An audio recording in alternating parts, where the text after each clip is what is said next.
Welcome to the Sleepy Stoic. This is a space for contemplation, for the patient exploration of wisdom that has endured across centuries. Tonight, we turn our attention to a subject that touches every life, yet one that many spend their days avoiding. We will speak of death, not in the manner of fear or morbidity, but with the calm clarity that the ancient Stoics brought to this most universal of human experiences. The topic before us is mortality itself, our own finitude, the reality that this life, however long or brief it may be, will come to an end.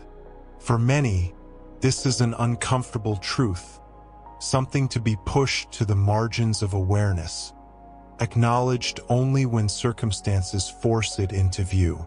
The Stoics took a different approach. They believed that death, properly understood, was not something to flee from in our thinking, but rather something to contemplate directly, honestly, and often. This may seem strange at first.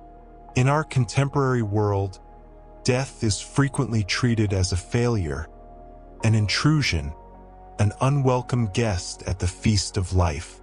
We construct elaborate systems to avoid mentioning it. We use euphemisms. We speak of passing, of loss, of departure, as though the right words might soften the reality they describe.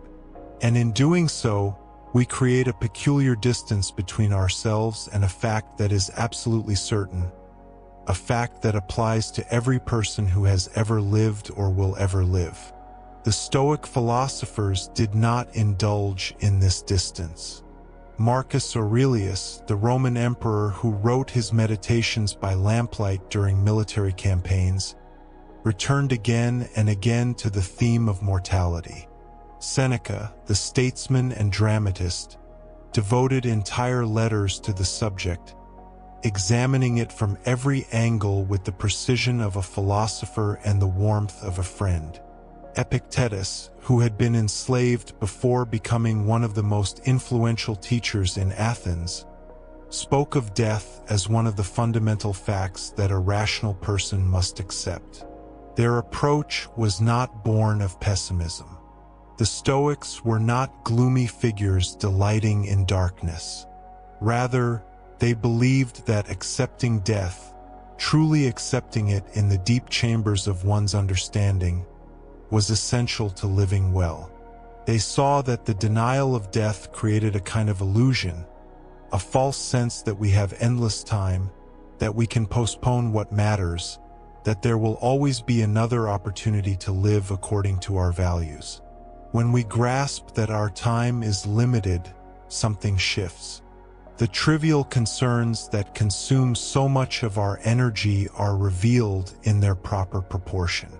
The petty grievances, the social anxieties, the accumulation of possessions we will not take with us, all of these begin to lose their grip.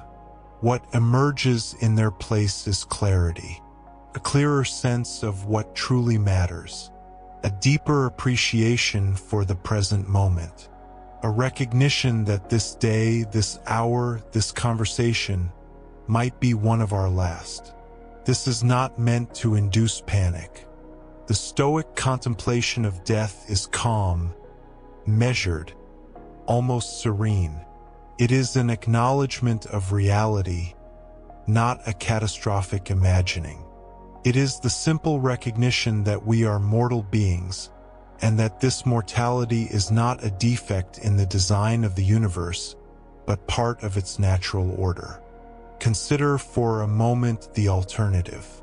Imagine if we were immortal, if our days stretched forward without end, infinite and unbounded. What would be the consequence of such an existence? At first, it might seem desirable. No loss, no endings, no grief. But look more closely at what immortality would mean. Without limit, there would be no urgency. Why do anything today when there are infinite tomorrows?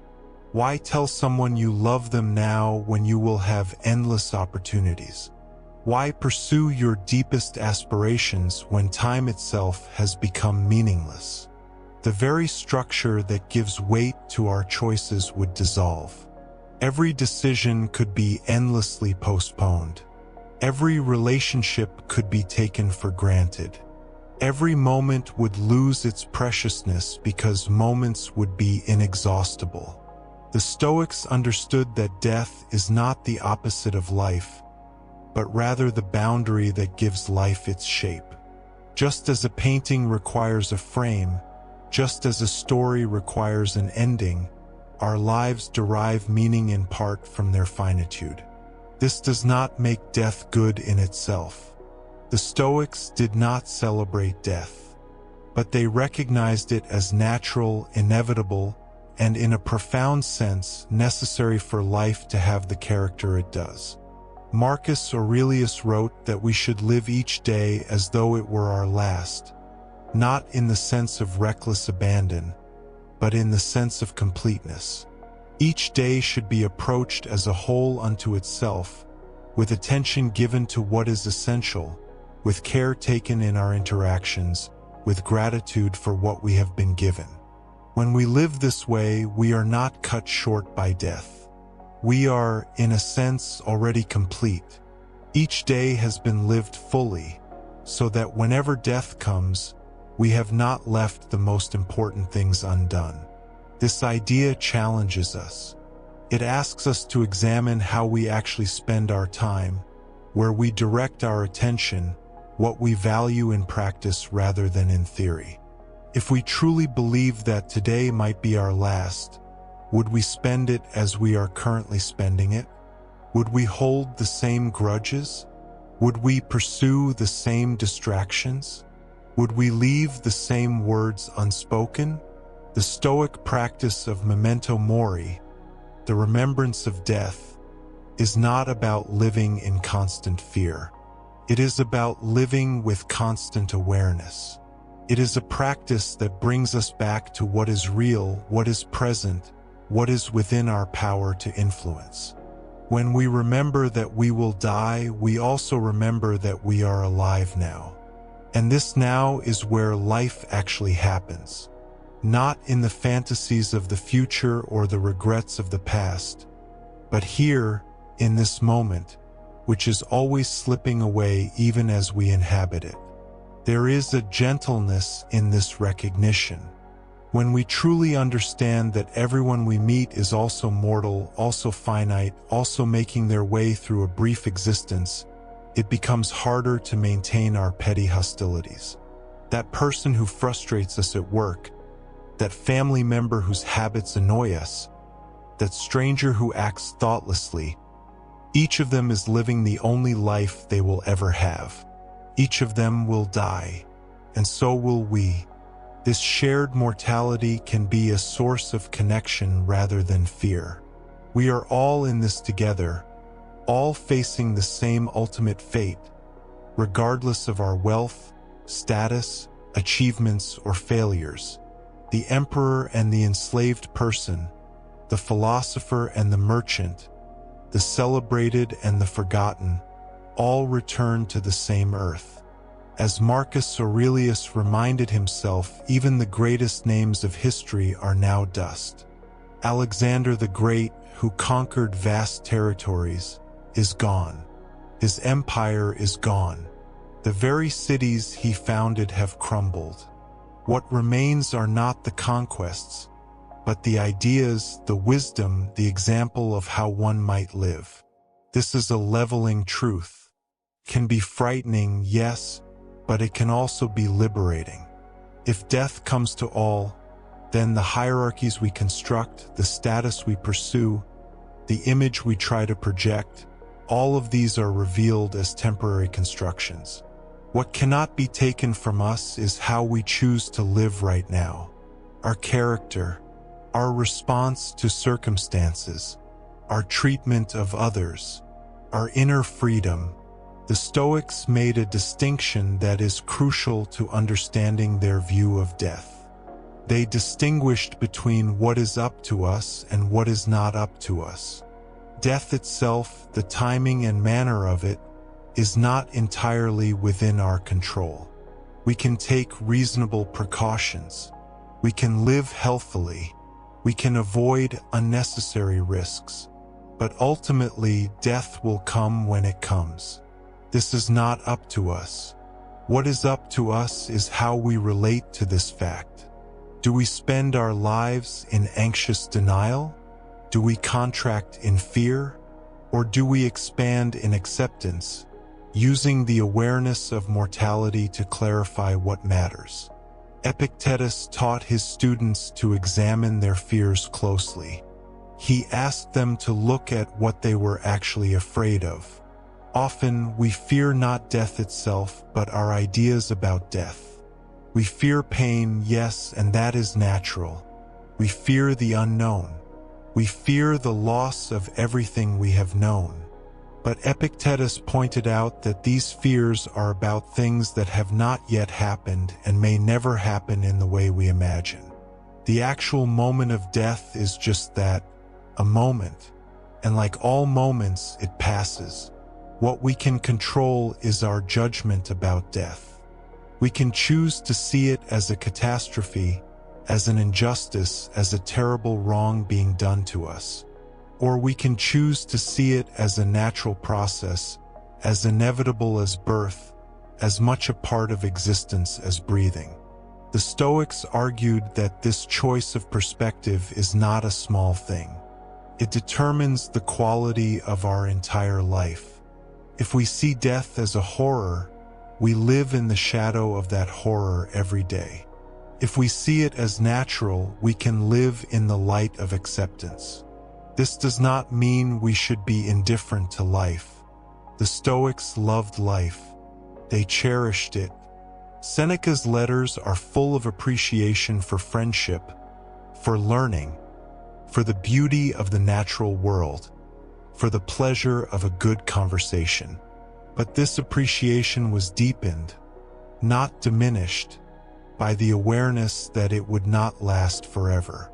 When you know that the time with a friend is limited, you pay closer attention. You are more present. You are less likely to waste the time you have on superficial matters. There is a practice in Stoicism called premeditatio malorum, the premeditation of evils. This involves imagining potential difficulties before they occur, not to become anxious, but to become prepared. When it comes to death, this practice takes a particular form. The Stoics would contemplate their own death, not once, but regularly. They would imagine the day arriving. They would think through how they would wish to face it. They would consider what they would regret not having done, and then they would do those things while they still could. This might seem morbid to modern sensibilities. We are encouraged to think positively, to focus on life, to avoid dwelling on negative possibilities. But the Stoic approach is different. It is not dwelling in the sense of ruminating anxiously. It is looking clearly at reality and preparing oneself mentally and emotionally for what will certainly come. When death is no longer a terror lurking at the edges of consciousness, but rather a familiar idea that we have considered and accepted, it loses much of its power to disturb us. Seneca wrote that we suffer more in imagination than in reality. This is particularly true of death. The actual event, when it comes, will be what it is. But the years we might spend in fear of it, in denial of it, in anxiety about it, these are years of unnecessary suffering. They are years in which we are not fully alive because we are trying not to think about the fact that we will one day not be alive. The Stoic proposition is simple but radical. Think about death so that you can stop being haunted by it. Bring it into the light. Examine it. Understand it as part of the natural order. And in doing so, free yourself to live more fully. This is the paradox at the heart of the Stoic teaching on mortality. By accepting death, we become more alive. By acknowledging our finitude, we discover how to make our finite time meaningful. What does it mean to live well in light of death? For the Stoics, it meant living according to virtue. It meant cultivating wisdom, courage, justice, and moderation. It meant focusing on what you can control, your own thoughts and actions, rather than wasting energy on what you cannot control, the opinions of others, the events of the world, the length of your life. It meant treating each day as a gift, not an entitlement. It meant being kind because cruelty serves no purpose in a brief life. It meant being honest because there is no time for the complications of deception. When Marcus Aurelius sat with his thoughts late at night, writing what would become his meditations, he was not writing for publication. He was writing for himself, reminding himself of these truths. He was one of the most powerful men in the world, yet he knew that his power was temporary, that he too would die, that his reign would end, that he would be forgotten or remembered only as a name in history. This knowledge did not make him despair. It made him focus on what truly mattered: being a good person, doing his duty well, treating others with respect, maintaining his own integrity. There is something deeply reassuring in the Stoic view once you settle into it. It removes the burden of having to live forever. It removes the impossible demand that we must achieve everything, experience everything, become everything. We are finite beings with finite capacities living finite lives. And that is perfectly all right. In fact, it is the only way things could be for creatures like us. The Stoics observed that nature operates in cycles. Day follows night, seasons turn, plants grow, flower, seed, and die, making room for new growth. Animals are born, live, and die, their bodies returning to the earth to nourish other life. Human beings are part of this natural order, not separate from it. We too have our season. We too grow and flourish and eventually fade. This is not a flaw in the system. This is the system. When we resist this natural process, when we rage against mortality as though it were an aberration, we set ourselves against the fundamental nature of reality. And this resistance causes suffering. It is like being angry that winter follows autumn, or that night follows day. These things simply are. Our anger does not change them. Our denial does not alter them. Our fear does not postpone them. But acceptance is not passive resignation. The Stoics were not fatalistic in the sense of believing that nothing we do matters. They believed that our actions matter immensely, precisely because our time to act is limited. Every choice counts. Every moment is an opportunity to live according to our values or to betray them. Every interaction is a chance to bring something good into the world or to diminish it. Seneca pointed out that we often act as though we have time to waste. We postpone important conversations. We delay meaningful work. We assume there will always be another chance to do what we know we should do. But this assumption is often wrong. People die suddenly. Opportunities pass. Time runs out. Not eventually, in some distant future we cannot imagine, but concretely, specifically, in ways that leave us with genuine regret. The antidote to this is to live now. Not recklessly, but purposefully. To do today what matters most. To speak the words that need to be spoken. To make the amends that need to be made. To pursue the work that calls to us. To be present with the people we love. Not because tomorrow will never come, but because tomorrow is not guaranteed, and even if it comes, it will bring its own demands and opportunities. This is what the Stoics meant by living in accordance with nature. It means accepting the reality of our condition, including our mortality, and then living as well as possible within that reality. It means not wasting time on what is trivial or beyond our control. It means focusing our energy on what we can actually influence, which is primarily ourselves, our own thoughts, judgments, and actions. When we live this way, death becomes less threatening. Not because we no longer care about living, but because we are living in a way that is already complete. Each day is not a frantic scramble to achieve immortality through legacy or accomplishment. Each day is simply itself, a day to be lived well, to be present, to be human in the fullest sense. As we begin this longer exploration of death and mortality through the lens of Stoic philosophy, it is worth establishing what we are not trying to do. We are not attempting to eliminate the natural human response to death, which includes grief, sadness, and a preference for continued life. The Stoics were not inhuman. They felt loss. They mourned their loved ones. They valued their own lives and the lives of others. What they sought was a way to hold these natural feelings while also maintaining a rational perspective, a philosophical equilibrium that allowed them to face mortality without being destroyed by fear of it. They wanted to be able to grieve without being consumed by grief, to value life without clinging to it so desperately that the fear of losing it poisoned every moment, to appreciate the people they loved while also understanding that separation would eventually come. This balance is delicate, and it is not achieved once and then maintained effortlessly. It requires practice, reflection, and repeated return to fundamental truths.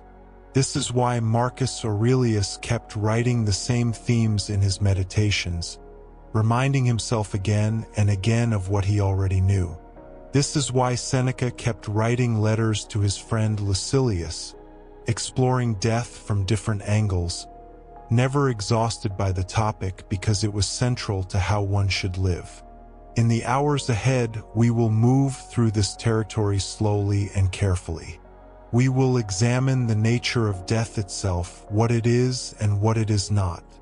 We will explore the practice of memento mori in depth, understanding it not as a morbid fixation but as a clarifying discipline.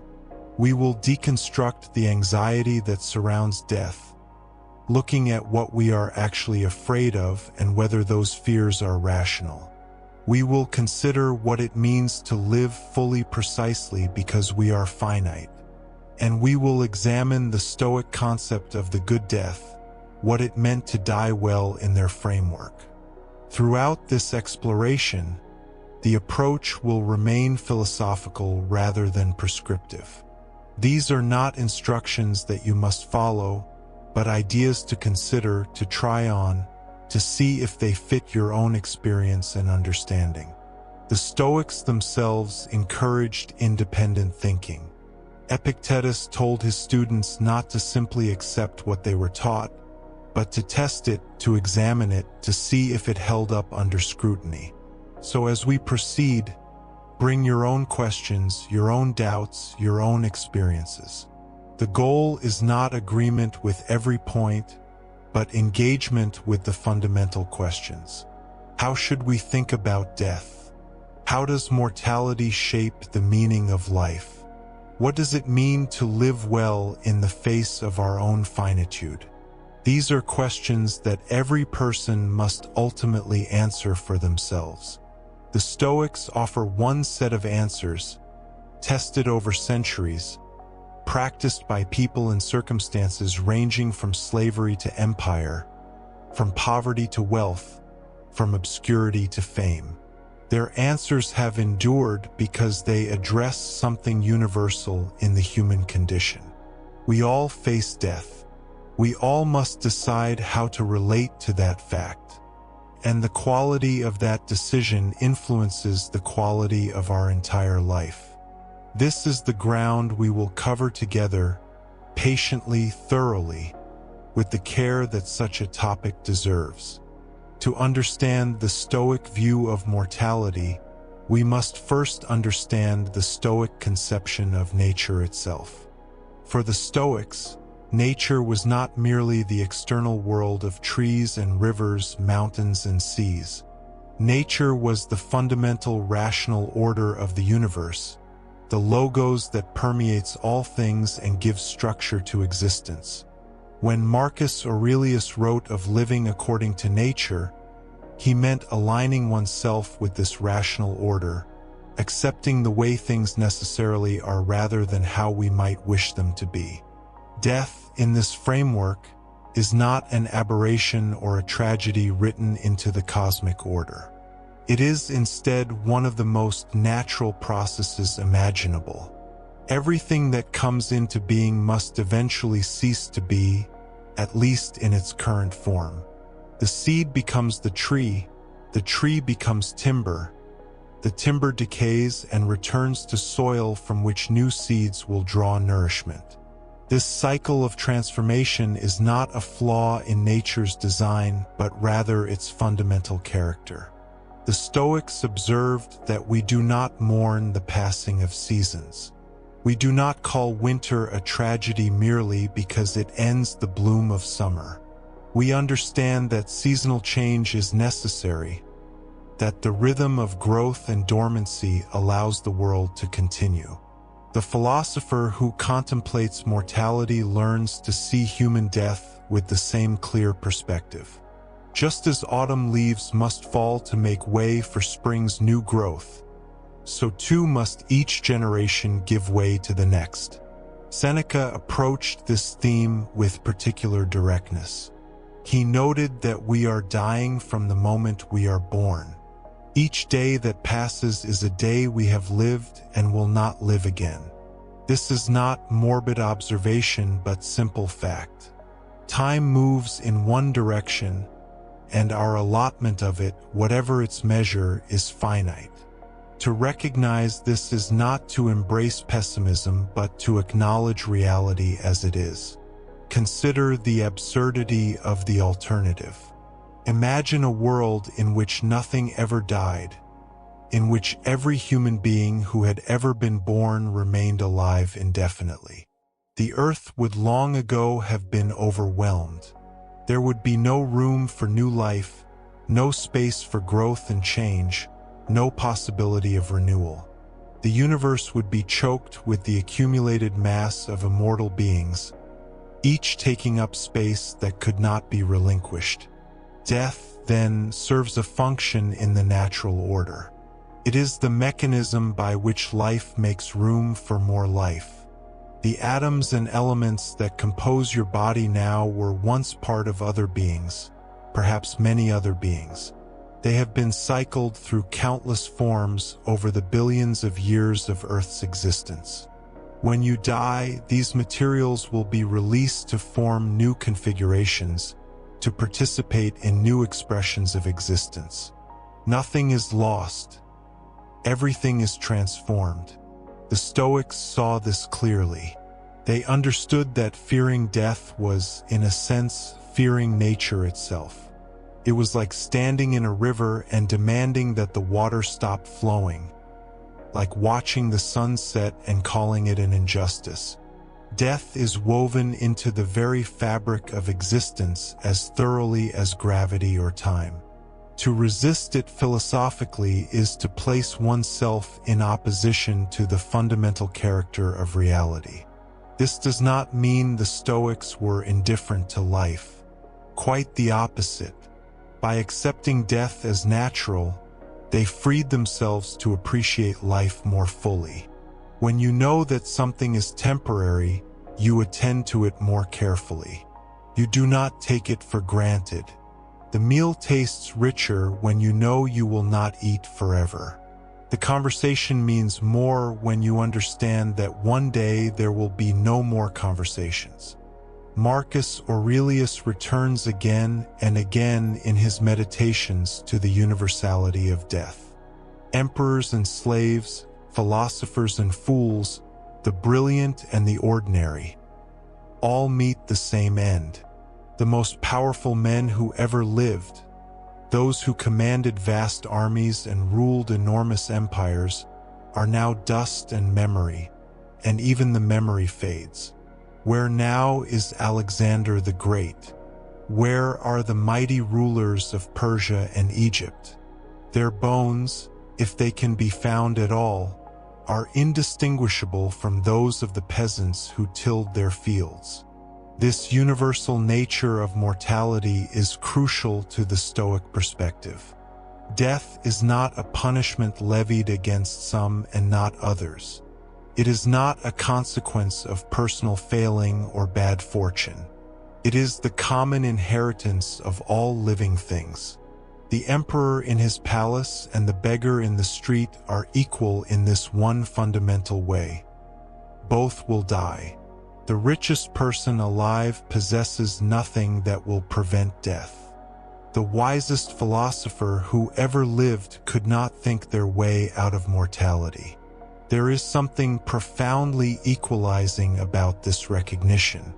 In a world marked by hierarchy and division, by vast differences in power and circumstance, death remains the great leveler. It acknowledges no titles, respects no wealth, grants no exemptions. This universality suggests that death is not an enemy to be defeated, but a basic condition of existence to be accepted. Epictetus taught his students to remember that they were mortal, that everything they loved was mortal. This was not meant to inspire dread, but to foster clear thinking. If you know that the cup you drink from is fragile, you handle it with appropriate care. If you know that your own life and the lives of those you love are temporary, you do not waste time on trivial grievances. You do not postpone important conversations or meaningful actions, assuming there will always be time later. The universality of death also means that we face nothing unique in dying. Every human being who has ever lived has faced this transition. Your ancestors, stretching back thousands of generations, all died. They navigated this passage, and their existence allowed yours. You are here because countless beings before you lived and died, passing along the possibility of life to new generations. This great continuity can be a source of comfort rather than fear. You are not alone in mortality. You are not singled out for an unusual fate. You are participating in the most common human experience there is. In this sense, death connects you to all humanity, to all life. It is perhaps the most intimate link between all conscious beings. We all know at some level that our time is limited. The Stoics counseled against seeing death as remote or distant, as something that happens to other people or belongs to some indefinite future. Death is present in every moment. It is the horizon against which all life is lived. The present moment is all you truly have, because the past is gone and the future may never arrive. Death reminds us of this with particular clarity. Consider how much of our suffering comes from ignoring mortality. We act as though we have unlimited time, and so we waste it freely. We postpone what matters, assuming we will get to it eventually. We hold grudges, nurture resentments, maintain pointless conflicts, all because we imagine we have forever to set things right. We delay forgiveness, postpone important words, put off meaningful actions, living as though death were a myth or a distant rumor rather than an inevitable reality. The practice of memento mori, remembering death, is perhaps the most distinctive Stoic technique for engaging with mortality. The phrase itself is Latin, meaning remember that you will die. Stoic practitioners would contemplate their own mortality regularly, sometimes daily. This was not self-torture or morbid obsession. It was a practical exercise designed to maintain perspective and focus attention on what truly mattered. Imagine beginning each day with a quiet acknowledgement that this day might be your last. Not as a source of anxiety, but as a clarifying lens. What would you do differently if you knew with certainty that this was your final day of life? Would you spend it worrying about minor inconveniences? Would you invest emotional energy in petty conflicts or status games? Would you postpone telling someone you love them or defer a meaningful action? Memento Mori brings the abstract fact of mortality into concrete contact with daily life. It asks you to live with awareness of finitude, to make choices informed by the understanding that your time is limited and precious.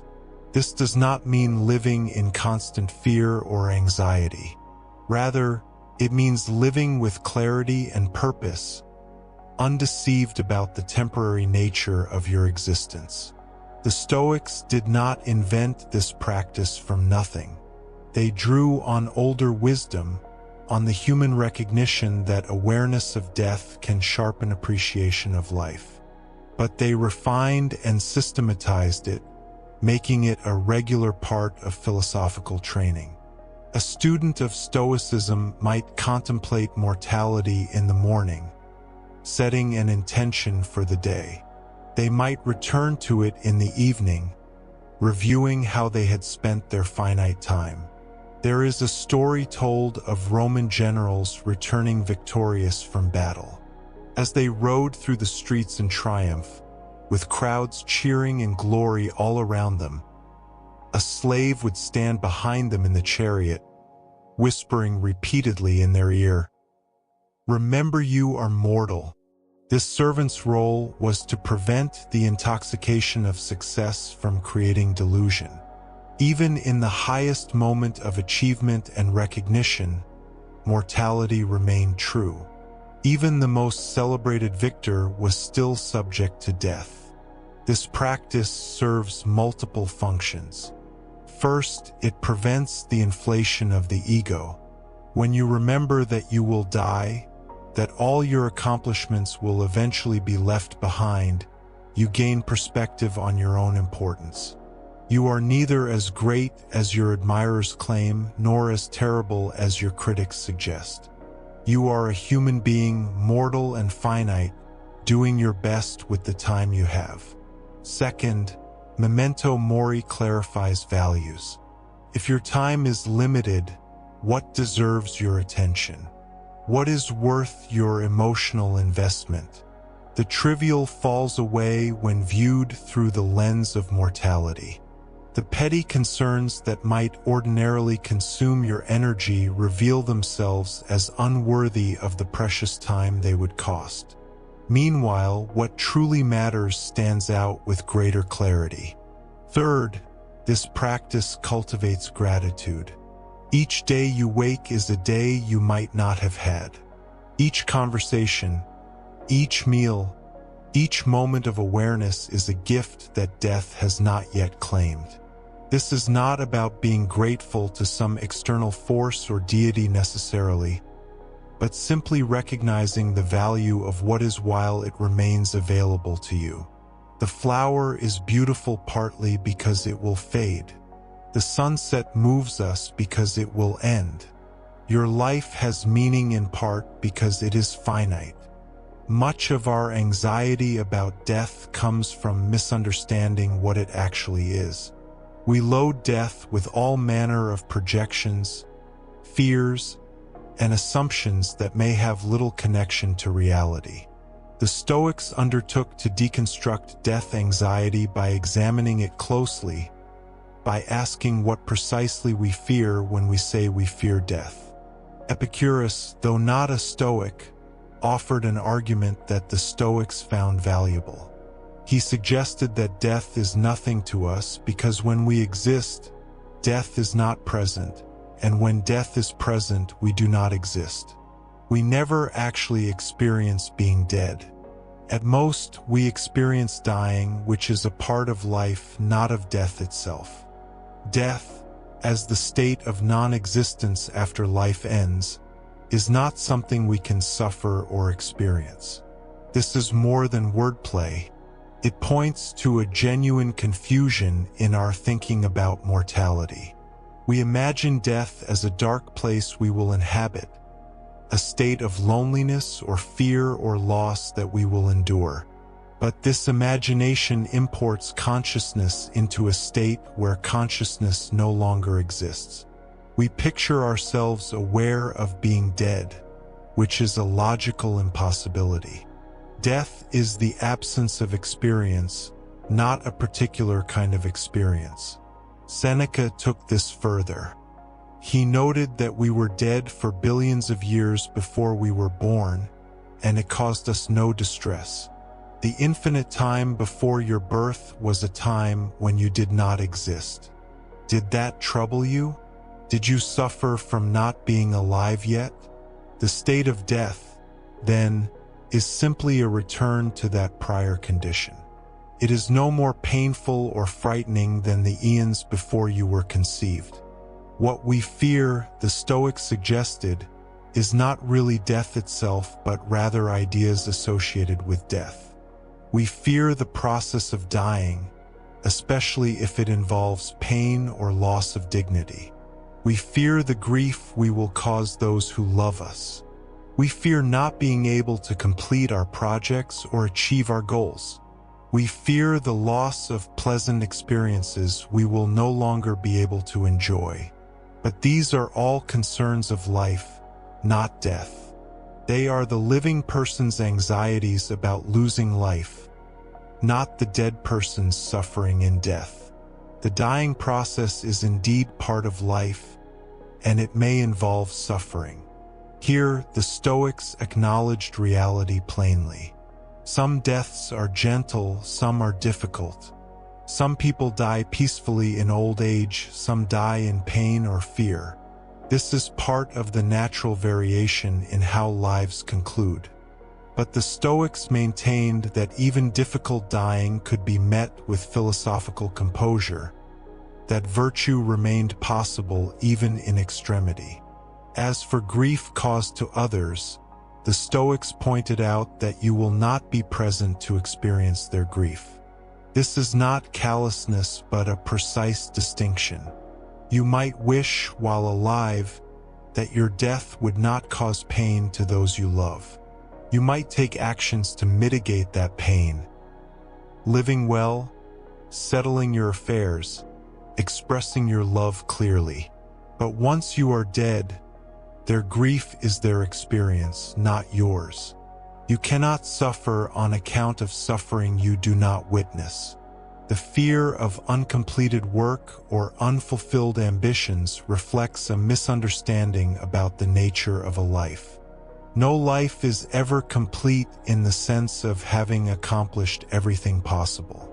There will always be books unread, places unvisited, relationships unexplored, work undone. If your happiness depends on total completion, you have guaranteed your own dissatisfaction. The Stoic approach is to work diligently on what matters while you live, but to hold your projects lightly, knowing that you will not see them all to their end. Perhaps the deepest source of death anxiety is the fear of losing pleasant experiences, of no longer being able to enjoy the good things life offers. This fear is understandable and human. Life contains much that is worth savoring: beauty, love, taste, thought, sensation. The prospect of losing access to all of this can seem like a terrible deprivation. Yet the Stoics would ask us to examine this fear more closely. To be deprived is to lack something you need or want while you still exist to experience the lack. When you are hungry, you are deprived of food. When you are cold, you are deprived of warmth. These are genuine experiences of deprivation because you are present to feel them. But death is not like this. When you are dead, you are not present to feel deprived of life's pleasures. You are not in a state of wanting things you cannot have. You simply do not exist to want or lack anything. Imagine you greatly enjoyed reading. You fear death because you will no longer be able to read books. But when you are dead, you will not miss reading. You will not sit in some shadowy realm wishing you could pick up a book. The desire to read, the pleasure of reading, the regret at not reading, all of these require a conscious experiencing subject, which you will no longer be. The fear of missing out on future pleasures is a concern you have now, while alive, not a suffering you will endure when dead. This perspective is not meant to diminish the value of life's pleasures. The Stoics were not advocating for grim asceticism or joyless existence. Rather, they were trying to separate appropriate concerns from illogical fears. While you live, by all means enjoy what can be enjoyed. Read your books, savor your meals, love your people, appreciate beauty.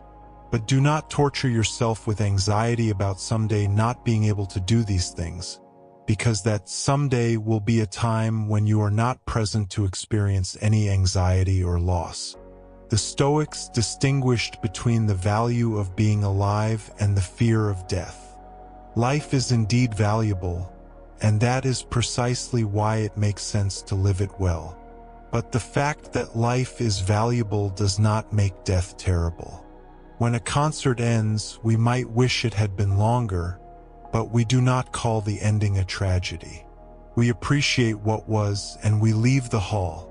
Death is similar. It marks the end of the performance, but it does not retroactively ruin what came before. Marcus Aurelius encouraged a perspective of cosmic time. The universe has existed for billions of years and will likely exist for billions more. Your life occupies a tiny sliver of this vast expanse. From the viewpoint of cosmic time, the difference between living 30 years or 90 years is infinitesimal. Both are brief flickers in an immense darkness.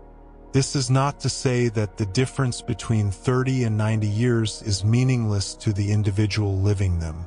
Of course it matters. But it matters within the frame of human concern, not within the frame of eternal time. Understanding this can relieve some of the desperate clutching at life that makes death so frightening.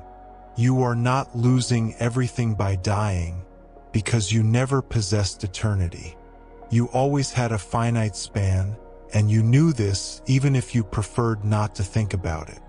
Death does not rob you of infinite life because infinite life was never part of the arrangement. It simply brings your finite span to its natural conclusion. The Stoic perspective on mortality reveals a profound paradox. Accepting death makes life more vivid. When you truly integrate the fact of your own mortality, you see the present moment with different eyes. What seemed ordinary becomes precious. What seemed permanent reveals itself as fleeting. What could be postponed suddenly deserves immediate attention. This is not about anxiety or rushing through life in a panic. It is about clarity and presence. When you know that your time is limited, you become less willing to waste it on what does not matter. You invest your attention more carefully. You choose your actions with greater intention.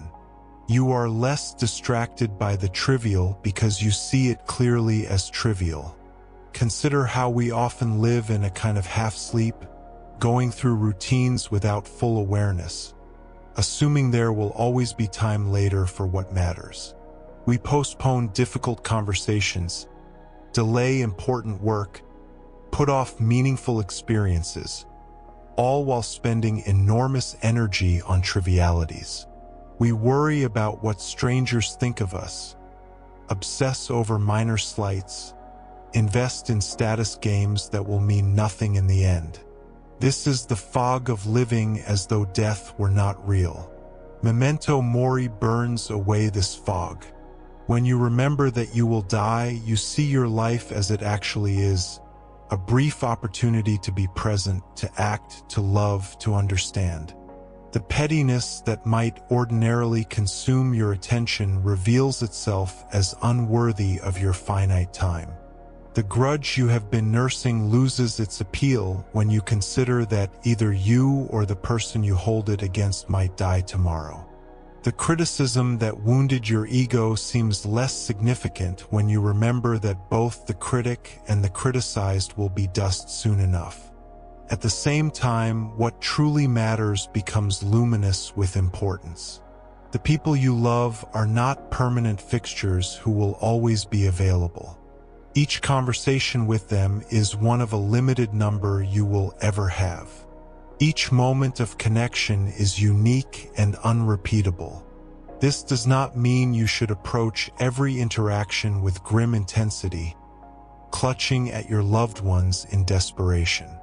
Rather, it means you can meet them with full presence, appreciating them as they are now, in this moment, without taking them for granted.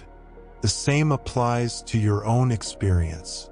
The ordinary sensations of life, the taste of water, the feeling of breath, the play of light, the satisfaction of work, all become richer when perceived against the backdrop of mortality. This is not morbid dwelling on death, but rather the natural enhancement of experience that comes from recognizing its temporary nature. The cherry blossoms are beautiful precisely because they fade so quickly. Your life is meaningful in part because it is finite. Seneca wrote extensively on the use of time, arguing that we are not given a short life, but rather that we waste much of the life we are given. We squander days on meaningless activities, on worries about things we cannot control, on performances for audiences who do not matter. Then we complain that life is short, as though we were victims of some cosmic injustice rather than poor stewards of our own time. Accepting mortality challenges you to become a better steward, not by cramming every moment with frantic activity, not by desperately pursuing experiences in a futile attempt to cheat death's inevitability, but by living with awareness and intention, by asking yourself regularly, if this day were my last, would I want to spend it this way? If this were the final conversation I would have with this person, would I waste it on gossip or grievance? If I had only a month to live, would this concern still command my attention? These are not merely hypothetical questions. One day you will in fact have a last day, though you likely will not know in advance which day it will be.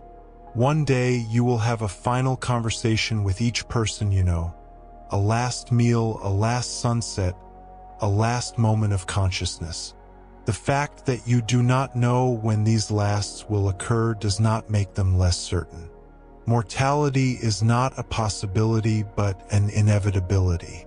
Death is not something that might happen but something that will happen. The Stoics believed that internalizing this truth was essential to living well. Not to be morbid or despairing, but to be realistic and intentional. The person who forgets their mortality drifts through life, assuming there will always be time later. The person who remembers their mortality steers their life deliberately, making choices consistent with their understanding that time is limited and precious. This does not mean living in constant contemplation of death. The Stoics were practical people who engaged fully with life. They held positions of responsibility, maintained relationships, pursued projects, participated in their communities. Memento mori was not meant to paralyze but to focus. It was a tool for maintaining perspective, not an obsession to be indulged constantly. Think of it as a reset button for your attention. When you find yourself consumed by trivial concerns, remember death.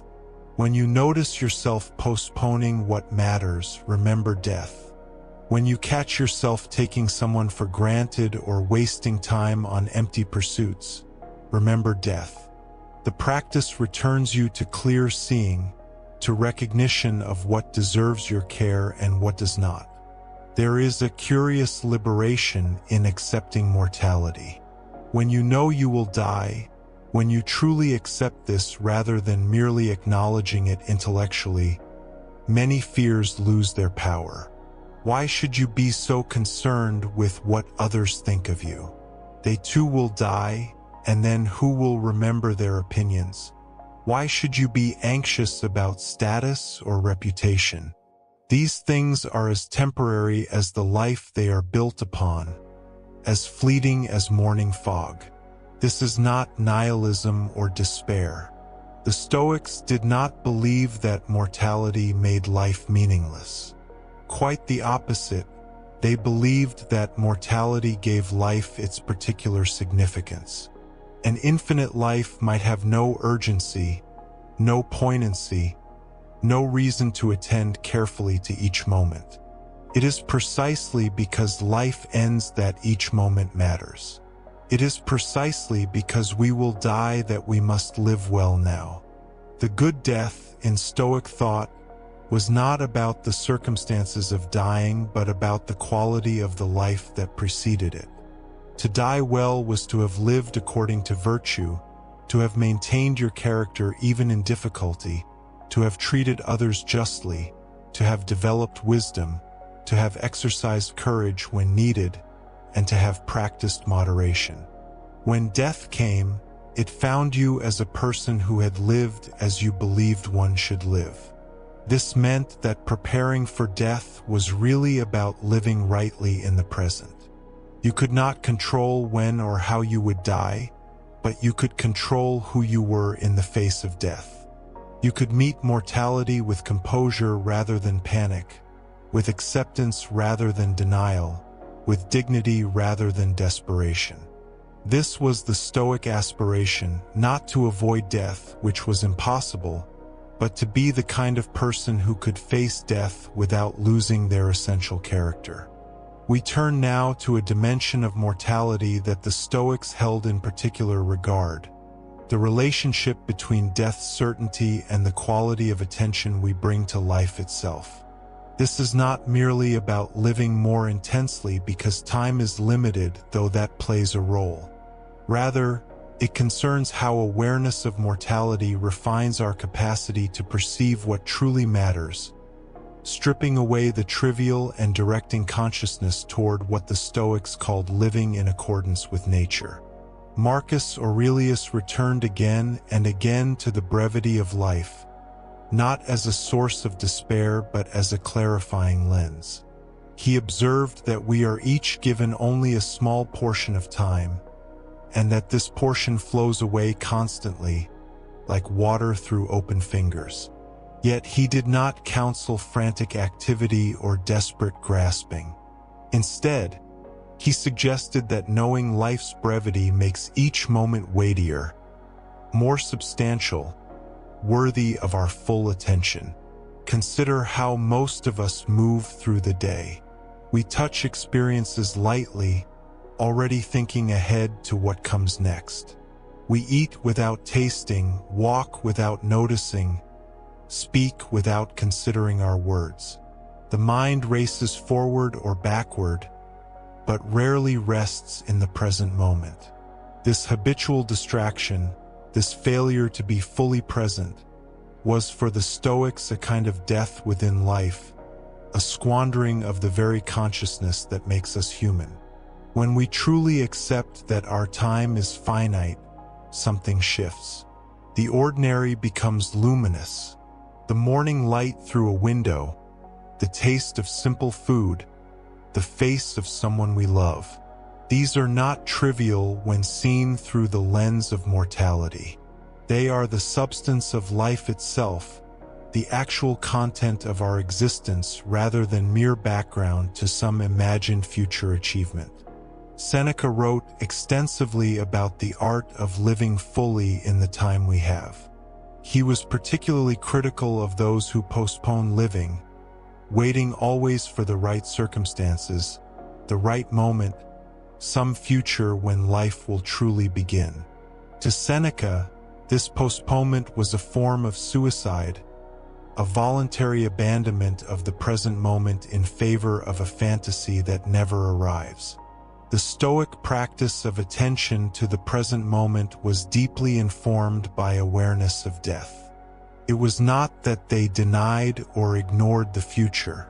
Planning and foresight were valued as rational activities, but they distinguished between prudent preparation and the anxious projection of consciousness away from the only time we actually inhabit, which is now. This teaching touches something essential about human consciousness. We alone among creatures know we will die, and this knowledge colors everything. We can use this knowledge to flee from the present into fantasy and distraction, or we can use it to anchor ourselves more deeply in reality, to meet each moment with the attention it deserves precisely because such moments are finite and unrepeatable. Think of how different your day would feel if you truly held in awareness that this particular day will never come again. Not morbidly or anxiously, but clearly and calmly. This breakfast, this conversation, this walk, this task.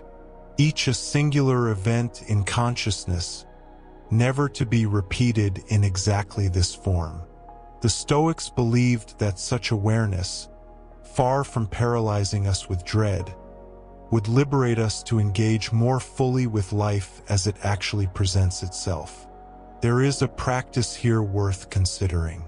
At the beginning of each day or at intervals throughout, we might pause and recognize, this day will pass. These hours will join all the hours that have already flowed into the past. What matters today? What deserves my attention? What would I regret leaving unattended if this were among my final days? These questions are not meant to induce anxiety, but to clarify values and priorities. They help us distinguish between what genuinely matters and what merely clamors for attention. In the clarity that mortality provides, much that seemed urgent reveals itself as trivial, while things we habitually ignore emerge as precious. The Stoics also recognized that our relationship with death reveals much about how we understand value itself. What makes something valuable? Is it permanence, scarcity, the effort required to obtain it? Or does value inhere in qualities that transcend duration? In the Stoic view, the most valuable things in life are not diminished by their impermanence.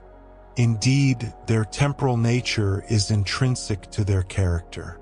The beauty of a sunset exists precisely because it changes and fades. The preciousness of a conversation derives partly from the fact that this exact configuration of circumstances, thoughts, and persons will never occur again. To wish for permanence in such things is to misunderstand their nature. This teaching offers a profound reorientation of values. We habitually seek permanence, building monuments against time, trying to freeze moments or make relationships static and unchanging. Yet this grasping after permanence creates suffering because it denies the fundamental nature of reality. Everything changes, everything passes. To demand permanence is to reject what is in favor of what cannot be. The Stoics invited us instead to find value in the ephemeral. Not to deny loss or pretend impermanence doesn't matter, but to love things precisely as they are, including their tendency to change and end. This is a more mature form of love, one might say. It embraces reality rather than fighting against it. Marcus Aurelius reflected on this when considering the people he loved. He did not love them less because they were mortal. Rather, their mortality made them more precious, not less. Each encounter carried weight because he knew such encounters were numbered. Each conversation might be among the last. This awareness did not embitter him, but deepened his capacity for presence and gratitude. There is something here that touches everyday experience. Have you noticed how vacation days feel more vivid than ordinary days? How the last evening with a visiting friend seems more precious than the first? The awareness of ending sharpens attention. It brings us fully into the moment rather than taking it for granted. The Stoics suggested we might bring this quality of attention to all of life, not through anxiety but through clear recognition. Each season of life has its character and gifts, and each will pass. Childhood passes into youth, youth into maturity, maturity into age. Each friendship has its arc. Each phase of work or creative endeavor unfolds and concludes. Nothing remains static. To resist this truth is to suffer needlessly. To accept it is to become available to life as it actually unfolds, rather than as we wish it would be. This acceptance is not passive or resigned. It is an active embrace of reality, a willing participation in the great pattern of change that characterizes all existence. Seneca offered a powerful image for this way of relating to time and mortality. He suggested we treat each day as if it were a complete lifetime. We wake as if being born, move through the day with full attention and care, and at evening prepare for sleep as we might prepare for death, releasing the day completely, holding nothing back. This daily practice of birth and death mirrors the larger pattern. It trains us to let go gracefully, to complete each phase before moving to the next, to not cling to what has passed. Over time, this practice cultivates a profound equanimity, a capacity to move through life's changes without the desperate grasping that creates so much suffering. The practice also helps us recognize that each day is indeed a gift, not an entitlement. We are not owed tomorrow. Today is what we have. The Stoics were not being morbid in emphasizing this truth, but realistic. Any of us might die today. Most of us will not, but any of us might. This is simply a fact, not a cause for alarm but for clarity. When we truly absorb this fact, it tends to rearrange our priorities quite naturally. Old resentments lose their grip. Petty concerns reveal themselves as petty. The impulse to criticize or judge softens. What remains is a clearer sense of what actually matters. Kindness, attention, integrity, presence, love. Let us consider more closely what the Stoics meant by living according to nature, for this teaching bears directly on how we understand mortality. Nature, in Stoic thought, refers not merely to the physical world but to the fundamental order and character of reality itself. To live according to nature means to align oneself with how things actually are, rather than how we might wish them to be. Human nature, the Stoics observed, includes rationality, social feeling, and mortality. We are rational creatures capable of understanding and participating in the cosmic order. We are social creatures who find meaning in relationship and community. And we are mortal creatures whose lives unfold within the great cycle of birth, growth, decay, and death. To live according to nature, then, means accepting all three aspects fully. We cultivate reason not to escape our nature but to fulfill it. We engage in community because we are made for social connection. And we accept mortality as the natural conclusion of life, neither fleeing from it nor obsessing over it. This acceptance of mortality as natural was central to Stoic peace of mind. They observed that much human suffering arises from fighting against what cannot be changed. We rage against aging, disease, loss, and death. Yet these are features of existence itself, not aberrations or failures.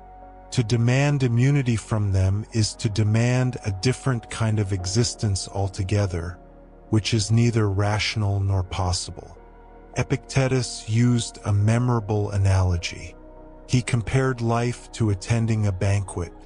We arrive, we partake of what is offered, and when the time comes, we depart. To complain that the banquet must continue forever, that we should be allowed to stay beyond our time, is to misunderstand what a banquet is. Its very nature includes beginning and ending. Similarly, life itself has a natural arc: birth, development, maturity, decline, death. This pattern appears throughout nature, in days and seasons, in the lives of plants and animals, in civilizations and stars. Why should human life alone be exempt? To demand exemption is to place ourselves outside nature, which is both arrogant and futile. Yet accepting this natural order does not mean passive resignation to suffering or injustice.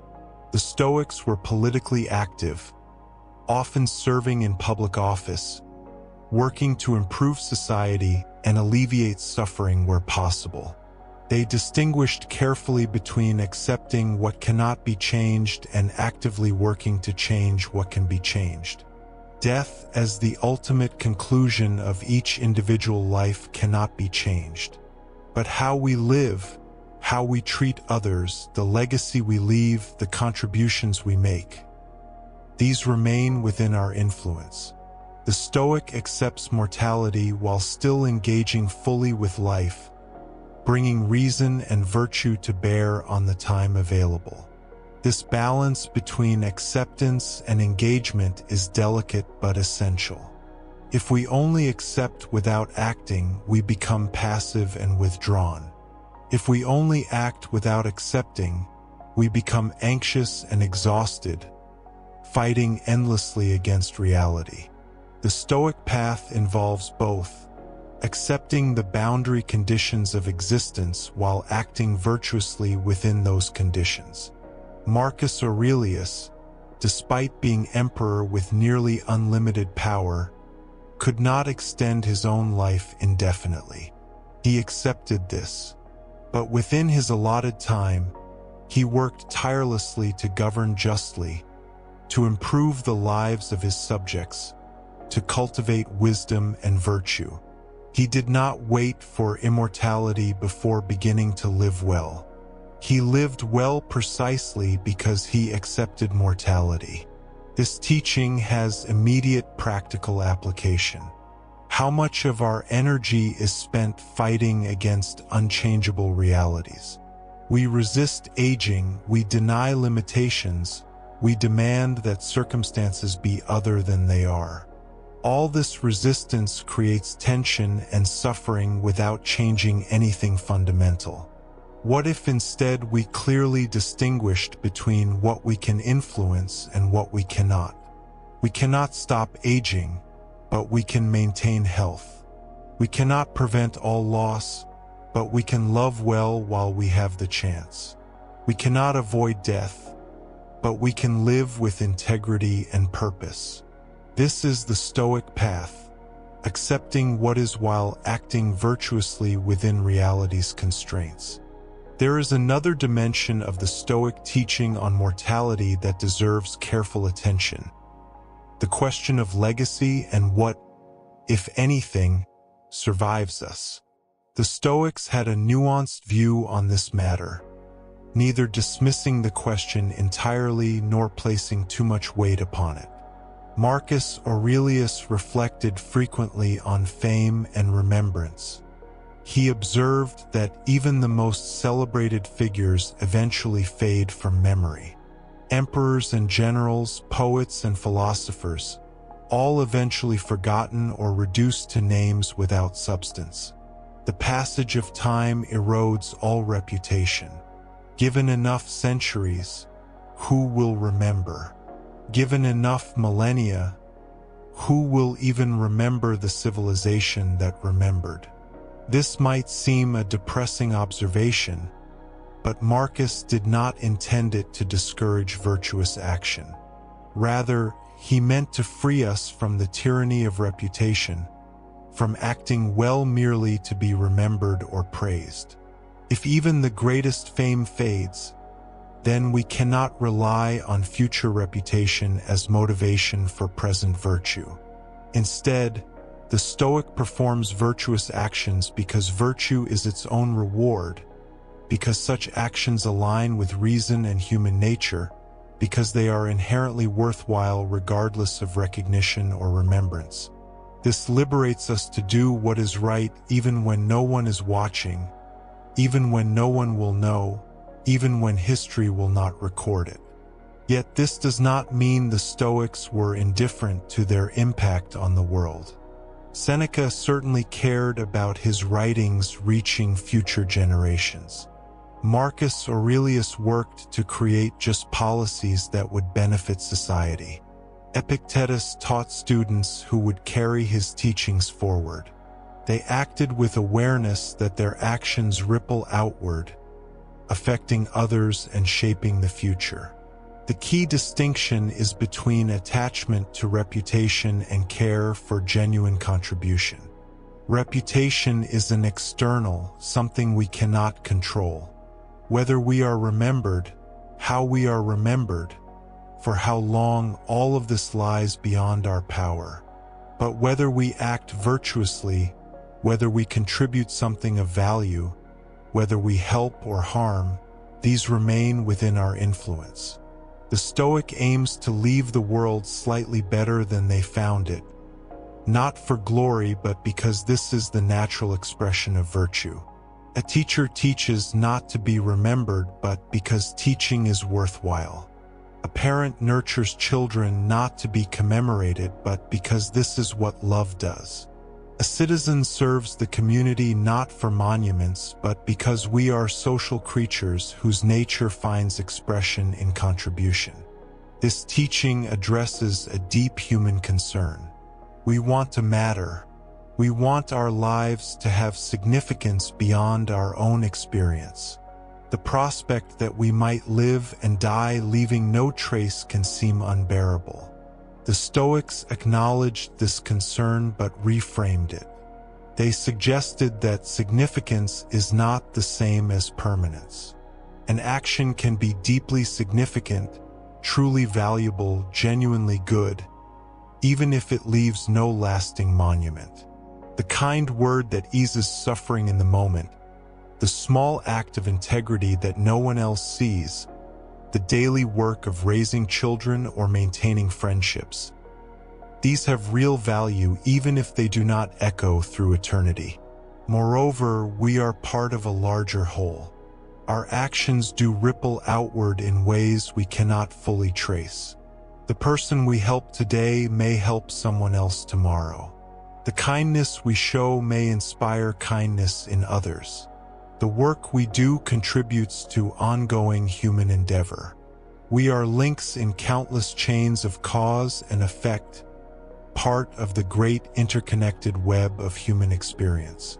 The Stoics found meaning in this participation itself, not in permanent individual legacy.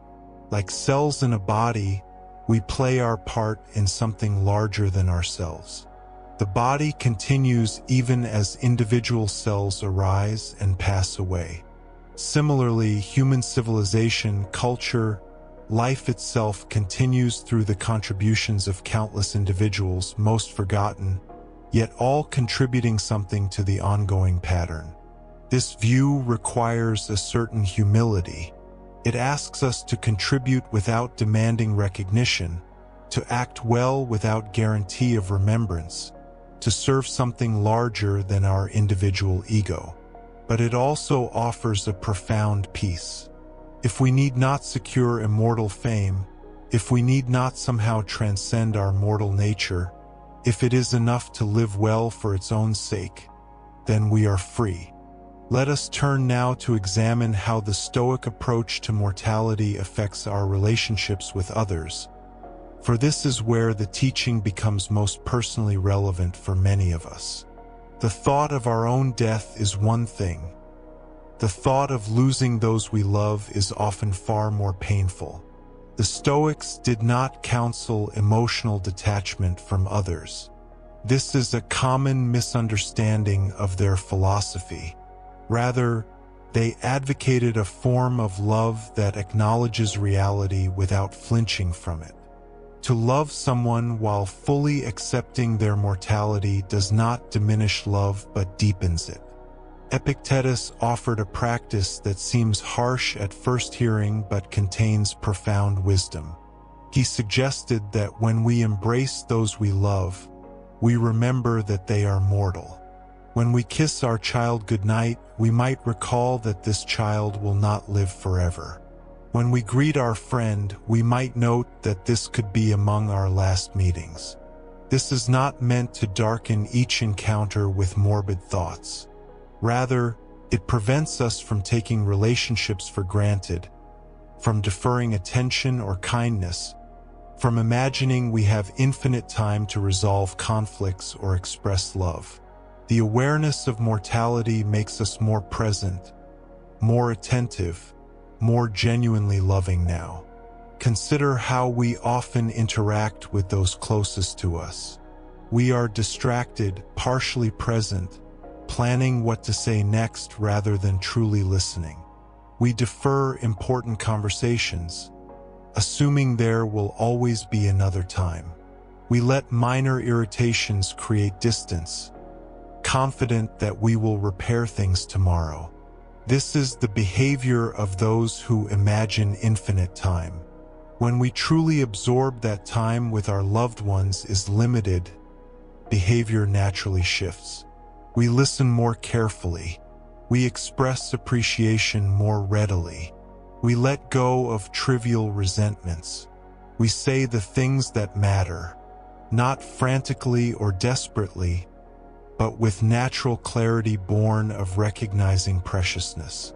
The Stoics also taught that we do not actually possess other people.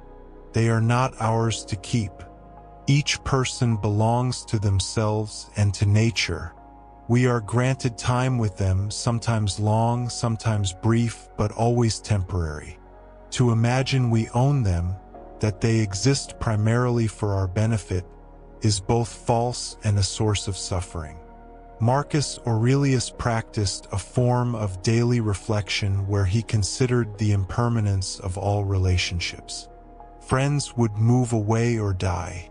Family members would age and pass. Even his children might predecease him, as was not uncommon in his time. These were not abstract possibilities but real probabilities that he faced directly. Yet this contemplation did not make him cold or distant. By all accounts, he was a loving father and loyal friend. His acceptance of impermanence freed him to love more fully in the present, without the clutching fear that poisons so many relationships. He could be with people as they were, rather than constantly worrying about losing them. This teaching addresses one of the most painful aspects of human existence, the vulnerability that comes with love. To love is to become vulnerable to loss. To open our hearts is to risk heartbreak. Some respond to this vulnerability by trying not to love too deeply, maintaining emotional distance as protection. But this is to die before death, to refuse life's most precious gift out of fear. The Stoic path is different. It acknowledges the vulnerability fully but does not flee from it. Yes, to love is to become vulnerable to loss. And loss will come eventually in one form or another. But the answer is not to love less. The answer is to love with full awareness, accepting both the joy and the inevitable grief as part of the same reality. Seneca, who experienced the loss of loved ones, including children, wrote movingly about grief.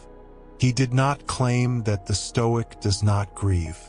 Grief is natural, a response to genuine loss. But he distinguished between grief and the kind of overwhelming, endless sorrow that refuses to accept loss and demands that reality be other than it is. To grieve is human and appropriate. To rage endlessly against the fact of loss, to imagine that we alone should be exempt from mortality's reach, to refuse any comfort or meaning after loss. This is where suffering becomes unnecessary and excessive. The Stoic grieves but also accepts, feels pain but also recognizes that loss is woven into the fabric of existence. This brings us to a practice the Stoics found particularly valuable: the contemplation of worst outcomes, including the death of those we love. This practice, sometimes called negative visualization or premeditatio malorum, involves deliberately imagining loss before it occurs. Again, this may sound morbid or depressing, but its purpose is neither. The practice works this way. We imagine, calmly and without drama, that something we value might be lost. Our health might decline. Our work might end. Someone we love might die. We do not dwell on these possibilities obsessively, but we acknowledge them clearly, allowing ourselves to feel what such losses would mean. This practice serves multiple purposes. First, it prepares us emotionally for real loss when it comes. The person who has never contemplated loss is devastated when it occurs, having built their entire psychological structure on the assumption of permanence. The person who has contemplated loss while things are still intact finds they can bear the reality when it arrives, having already made room for it in consciousness. Second, the practice generates profound gratitude for what we have now. When we recognize that what we have is not guaranteed, that it could be taken away at any time, we see it with fresh eyes. The ordinary becomes extraordinary. The taken for granted reveals itself as gift. Third, and perhaps most importantly, the practice loosens the grip of attachment. Attachment, in the philosophical sense, is not the same as love. We can love deeply while holding lightly. Attachment is the desperate clinging that insists things must remain as they are, that refuses the possibility of change or loss. This clinging creates enormous suffering. The Stoics observed that much of our suffering comes not from events themselves, but from our insistence that events should be different. A death is painful, but our refusal to accept that death can happen intensifies the pain immeasurably. The contemplation of loss helps us accept the possibility before it becomes actuality, making the actual experience, while still painful, more bearable. Marcus Aurelius practiced this contemplation regularly. Each morning, he reminded himself that he might encounter difficult people, face setbacks, or receive bad news. He might lose possessions, status, or loved ones. None of this would be surprising or unfair. It would simply be the nature of existence asserting itself. This morning practice did not make him pessimistic or depressed. Rather, it made him resilient and clear-sighted. When difficulties arose, he met them with equanimity, having already made psychological room for them. When days went well, he felt genuine gratitude, recognizing that things could have been otherwise. There is a balance to maintain here. The practice should not become obsessive or anxiety-producing. We are not trying to constantly imagine disaster or make ourselves miserable. Rather, we are acknowledging reality. That loss is possible, that change is constant, that nothing in the manifest world is permanent. The practice might involve just a few moments each day. Upon waking, we might simply note, "This day is a gift, not a guarantee." Those I love are mortal. My health and circumstances could change. This is not pessimism but realism. And from this realism flows a capacity to meet whatever comes with greater equanimity.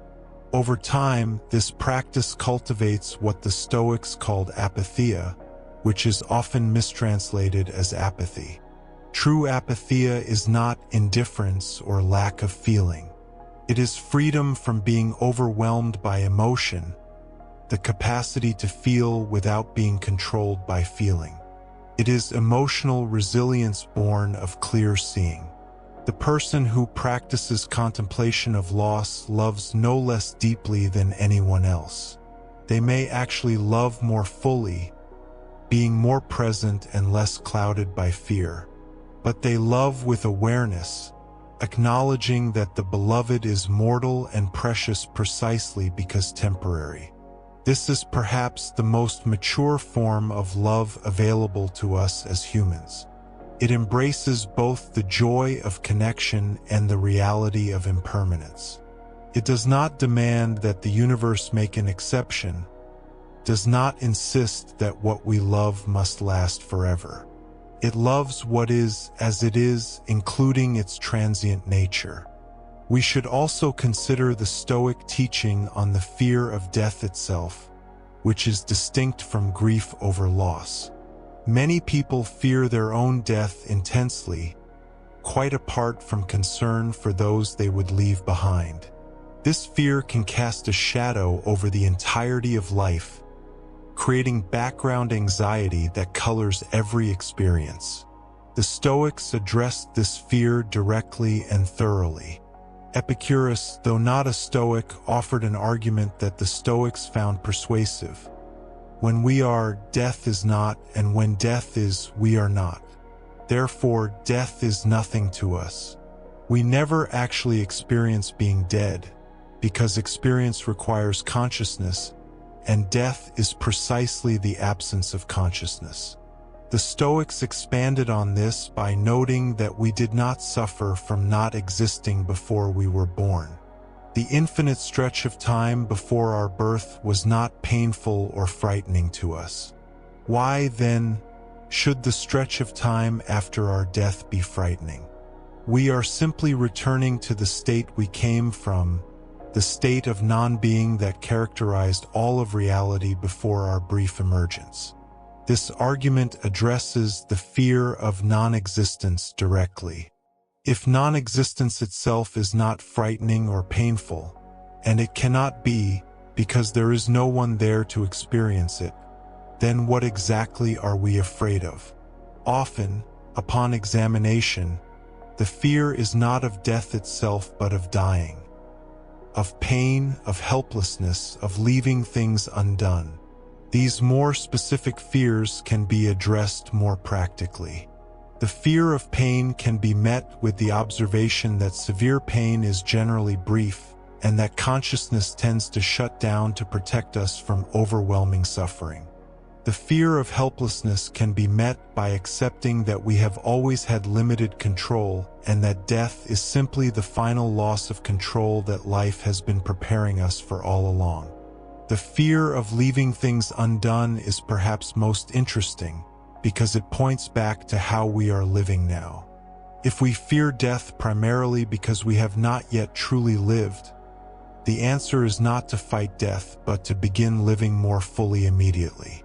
Death gives urgency to life, clarifying what matters and what does not.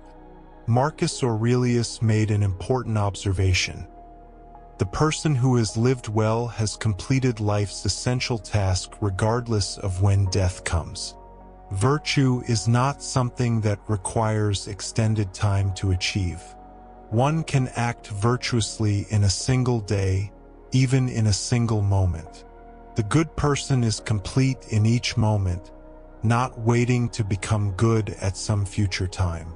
This teaching addresses the anxiety that we need more time, that we are not yet ready to die. From the Stoic perspective, we can be ready at any moment if we focus on what actually matters. Living virtuously, acting with integrity, treating others well, using reason appropriately. These do not require decades. They can be practiced immediately and continuously. Seneca made this point forcefully in his letters. He noted that many people die without ever having lived, having spent their years in distraction and postponement. Others live a full life in relatively few years, having engaged deeply with what matters. The question is not how long we live, but how we live. This shifts the frame entirely. Instead of asking, "How can I avoid death?" we ask, "How can I live well with the time I have?" The first question leads to anxiety and futility because death cannot ultimately be avoided. The second question leads to meaningful engagement with life because living well is always possible, always within our power. The Stoics also taught that we are part of nature's continuous process. The same atoms that compose our body have been part of countless other forms and will be part of countless more. We are temporary configurations of universal substance, arising for a time and then dissolving back into the whole. This need not be frightening if we see ourselves as part of the larger pattern rather than as isolated individuals desperately clinging to separate existence. In this view, death is transformation rather than annihilation, not in a supernatural sense but in a physical one. Nothing is truly destroyed.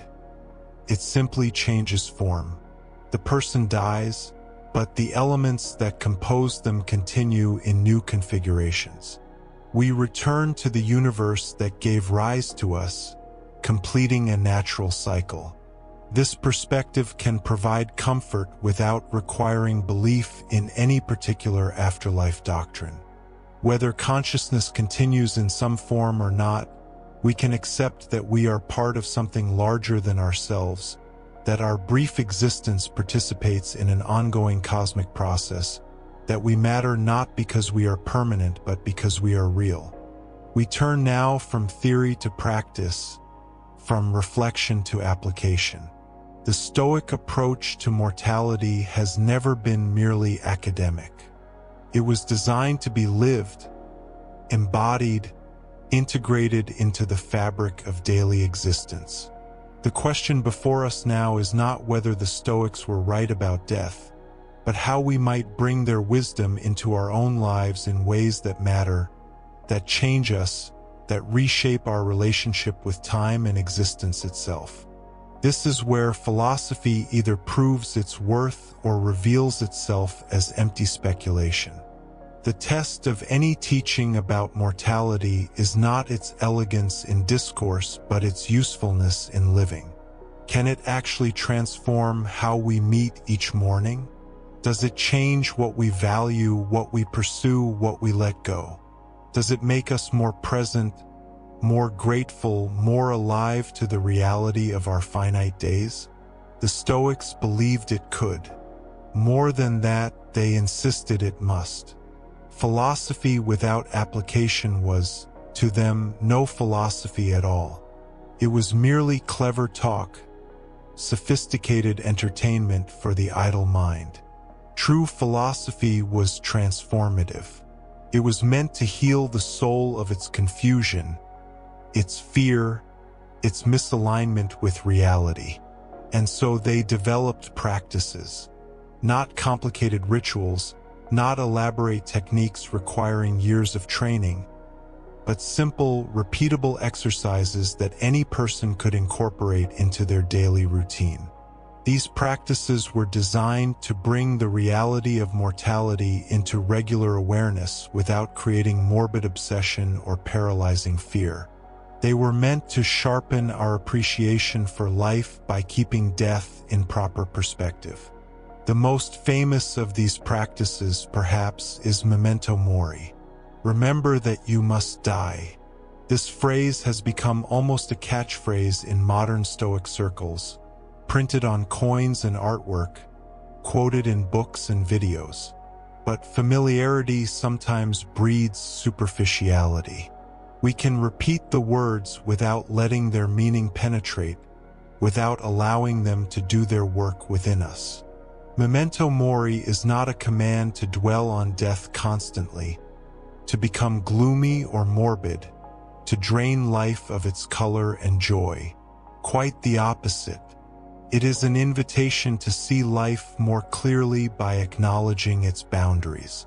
It is like standing at the edge of a beautiful valley and taking in its full extent precisely because you can see where it begins and ends. The boundaries do not diminish the beauty. They frame it, define it, make it visible. The practice works through regular, brief contemplations of mortality. Not hours of brooding, but moments of honest recognition woven into the ordinary rhythms of the day. Upon waking, you might acknowledge that this day, too, is temporary, that you have been given another revolution of the earth, another span of hours, and that these hours are not infinite. This is not cause for dread. It is cause for attention. When you greet someone you love, Memento mori invites you to remember that neither your life nor theirs is guaranteed to extend beyond this moment. This encounter might be your last with them. Not probably, not likely, but possibly. This awareness need not make you clingy or desperate. Instead, it can make you present. It can strip away the small irritations and petty resentments that so often cloud our interactions.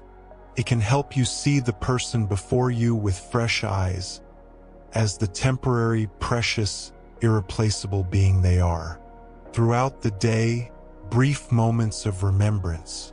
While working, you might recall that all your projects and plans are contingent upon your continued existence. This does not make them meaningless. It makes them appropriately scaled. You hold them more lightly, invest them with passion, but not with the weight of eternity they cannot bear.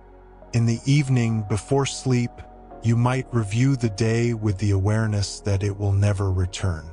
These hours are now complete, sealed into the past, part of the finite collection that will make up your entire life. Were they well used? Were you present for them? Did you meet them with attention and intention? Or did you sleepwalk through them, assuming there would always be more? This evening review was a central practice for the Stoics. Seneca describes it with characteristic directness. Each night, he would examine his actions and thoughts, not with harsh judgment but with honest assessment. What did I do well today? Where did I miss the mark? How might I do better tomorrow? Should tomorrow be granted to me? The practice is simple but profound. It creates a natural accountability, a gentle pressure toward living more deliberately. When you know you will review your day each evening, you cannot quite so easily drift through the hours on autopilot. You become more wakeful, more aware that these moments matter precisely because they are limited. Another practice the Stoics employed was premeditatio malorum, the premeditation of adversity. While not focused exclusively on death, this exercise certainly included the contemplation of mortality, both our own and that of those we love. The practice involves imagining, in advance, the losses and difficulties we might face, not to torture ourselves but to prepare our minds, to reduce the shock and disruption these events would otherwise cause. This might sound counterintuitive, even harmful. Why would we deliberately imagine painful scenarios? Doesn't this create unnecessary suffering, borrowing trouble from a future that may never arrive? The Stoics would say no, if the practice is done correctly. The goal is not to generate anxiety but to undermine it. The goal is to remove the element of surprise that so often devastates us when loss occurs. Consider how differently we respond to expected events versus unexpected ones. An expected change, even a difficult one, allows us to gather our resources, to mentally prepare, to meet the moment with some degree of composure. An unexpected shock can overwhelm our capacity to cope, leaving us stunned and helpless. The Stoics sought to reduce the number of truly unexpected events by regularly contemplating what is, in fact, entirely predictable. Death is predictable, not its timing, not its circumstances, but its certainty. We know we will die. We know those we love will die. The only question is when and how. By regularly acknowledging this reality, by imagining it with some specificity, we begin to metabolize it emotionally before it occurs. We are less likely to be completely undone when it arrives. The practice might look like this. Once a week, perhaps, you set aside a few minutes to contemplate the death of someone close to you. Not in a vague, abstract way, but with some detail. You imagine receiving the news. You imagine the funeral. You imagine your life continuing afterward in their absence. You allow yourself to feel the contours of that loss while knowing it has not yet occurred. This is not morbid fantasy. It is emotional preparation. You are not wishing for death or inviting it. You are simply acknowledging what is possible, what is in fact inevitable if you happen to outlive the person. And in this acknowledgement, something shifts. The relationship becomes more precious. The time you have together becomes more vivid. The assumption that there will always be more time begins to dissolve. The same practice applies to your own mortality. You imagine your death, not obsessively, not constantly, but regularly enough that it remains real to you. You picture the end of your days. You consider what you will leave undone, unsaid, unresolved. And you ask yourself whether you are living in a way that you could accept this ending, should it come sooner than expected. This is memento mori in a more focused form. It is not just remembering that you will die, but actively imagining it, bringing it into mental view with enough clarity that it affects your choices. When your own death becomes real to you, not just as an abstract concept, but as an actual future event, your relationship with time transforms. You become less willing to defer what matters, less willing to waste days on pursuits that do not reflect your deepest values, less willing to let relationships languish through neglect or pride. You begin to ask yourself the question that cuts through so much confusion. If I had only a short time left, would I spend it this way? This is not a call to frantic activity, to desperate attempts to cram every possible experience into the remaining time. That response comes from the same fear of death we are trying to transcend. Rather, it is an invitation to clarity, to simplicity, to focusing on what genuinely matters and letting the rest fall away. Marcus Aurelius practiced this kind of reflection constantly. His meditations are filled with reminders of mortality, of the brevity of life, of the need to focus on what is essential. He would remind himself that he might die before finishing the very sentence he was writing, that the breath he was taking might be his last, not to frighten himself, but to wake himself up, to prevent the drift into complacency and distraction that dulls us all if we are not vigilant. He would contemplate the deaths of those who came before him. Great emperors, philosophers, warriors, all now dust and memory. This was not nihilistic. It was perspective. If even the greatest figures of history could not escape death, why should he expect to? And if their deaths did not destroy the value of their lives, why should his? This contemplation of those who have died can be a powerful practice for us as well. We think of people we have known who are now gone.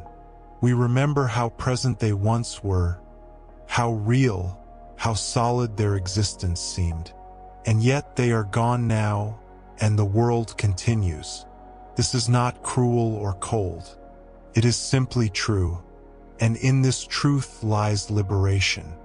We might also practice what we could call mortality perspective in the midst of daily frustrations and difficulties.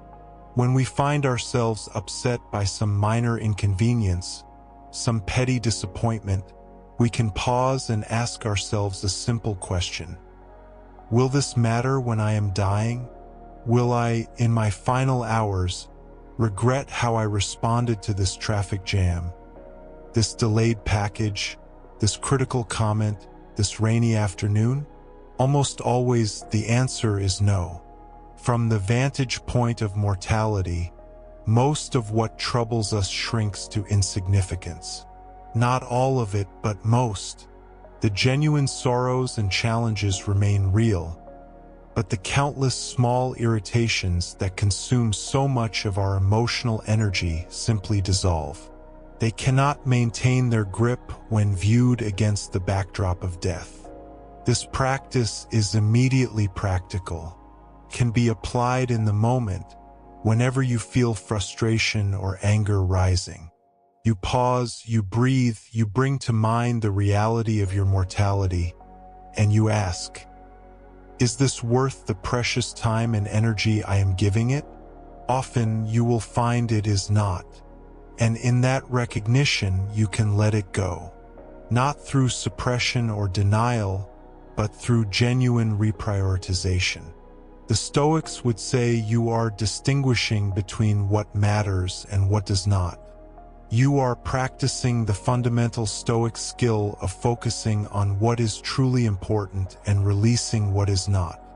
Mortality serves as the ultimate arbiter of importance.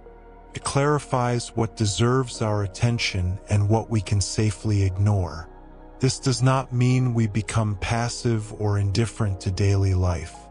We still engage, still work, still attend to the practical necessities and social obligations of our existence. But we do so with a lighter touch, with less identification with outcomes, with greater equanimity when things do not go as planned. We are in the world but not consumed by it. We participate fully while remembering that all participation is temporary. Another practical application involves our relationship with time itself. Mortality awareness transforms how we experience duration. When we truly accept that our time is limited, we become less likely to wish away the present moment. We stop waiting for life to begin at some future point when circumstances are better, when problems are solved, when we are finally ready. How much of our lives do we spend in this state of waiting? Waiting for the weekend, for vacation, for retirement. Waiting for the right partner, the right job, the right city. Waiting to be thinner, richer, more confident, more accomplished. Always waiting, always projecting fulfillment into some future moment, never quite arriving at the life we are supposedly preparing for. Mortality dissolves this illusion. When you know that time is finite, that the future is not guaranteed, you cannot afford to postpone living. Not in a frantic, grasping way, but in a present, attentive way. You begin to find value in ordinary moments because you recognize that ordinary moments are all there are. Life is not what happens at the destination. Life is what is happening now, in this unremarkable Tuesday afternoon, in this routine conversation, in this simple meal. The Stoics spoke of living each day as if it were complete in itself. Not merely one bead on an endless string, but a whole in its own right. If this were your last day, could you find meaning in it? Could you meet it with attention and gratitude? If not, what needs to change? Not necessarily your circumstances, but your way of being present to your circumstances.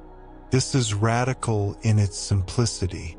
We spend enormous energy trying to change the external conditions of our lives, assuming that happiness lies in better circumstances.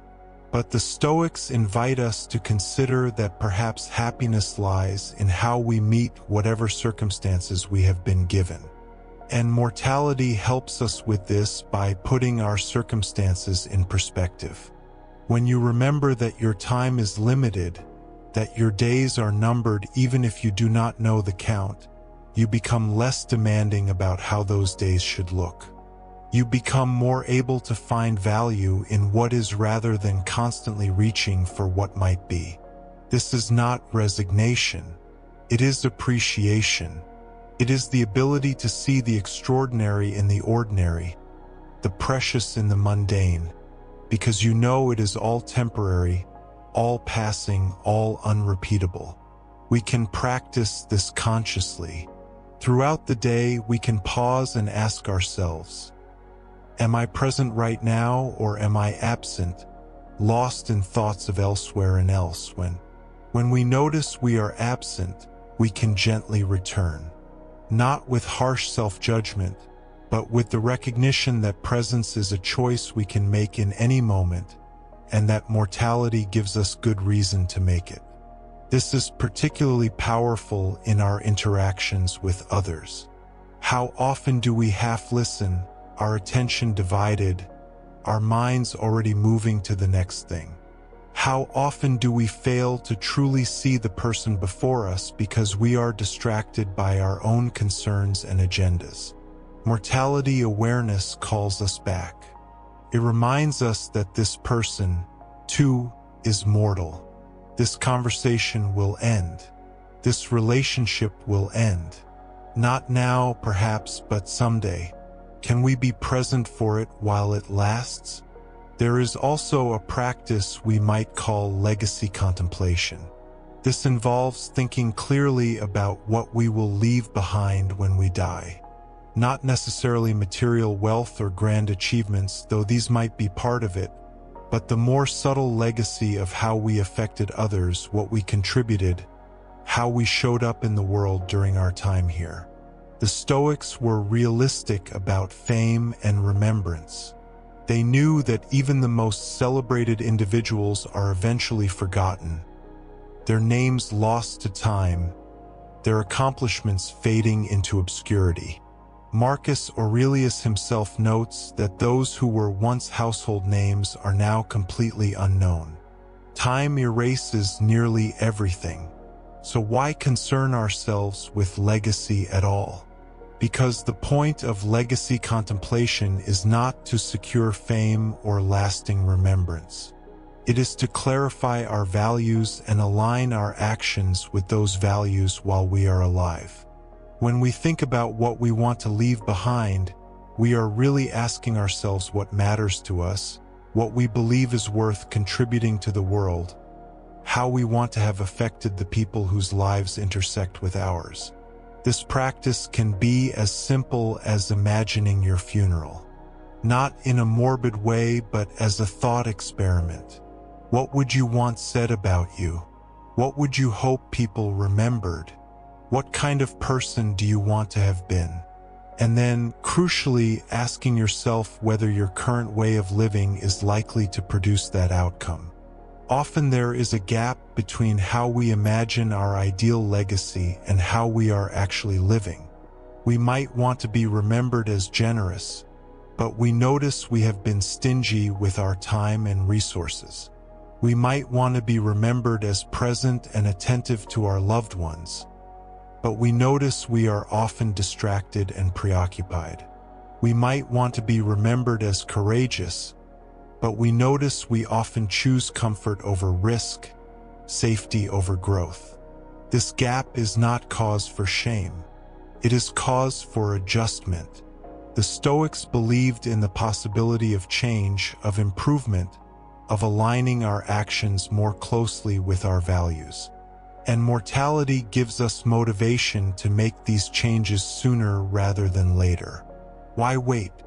Why continue living in ways that do not reflect what we claim to value when we know our time is finite? Legacy contemplation also helps us focus on what we can actually control. We cannot control how long we live. We cannot control whether we are remembered or forgotten. But we can control how we treat people today. We can control whether we act with integrity in this particular situation. We can control whether we are generous with this opportunity to help. We can control whether we speak truthfully, act courageously, choose wisely right now. The good death in Stoic thought was not about the circumstances of dying, but about having lived well up to that point. A good death was the death of someone who had nothing left undone that mattered, nothing unsaid that needed saying, no amends that remained unmade. It was the death of someone who could let go because they had held on to what was important while they were alive. This suggests another practice: identifying and addressing the undone.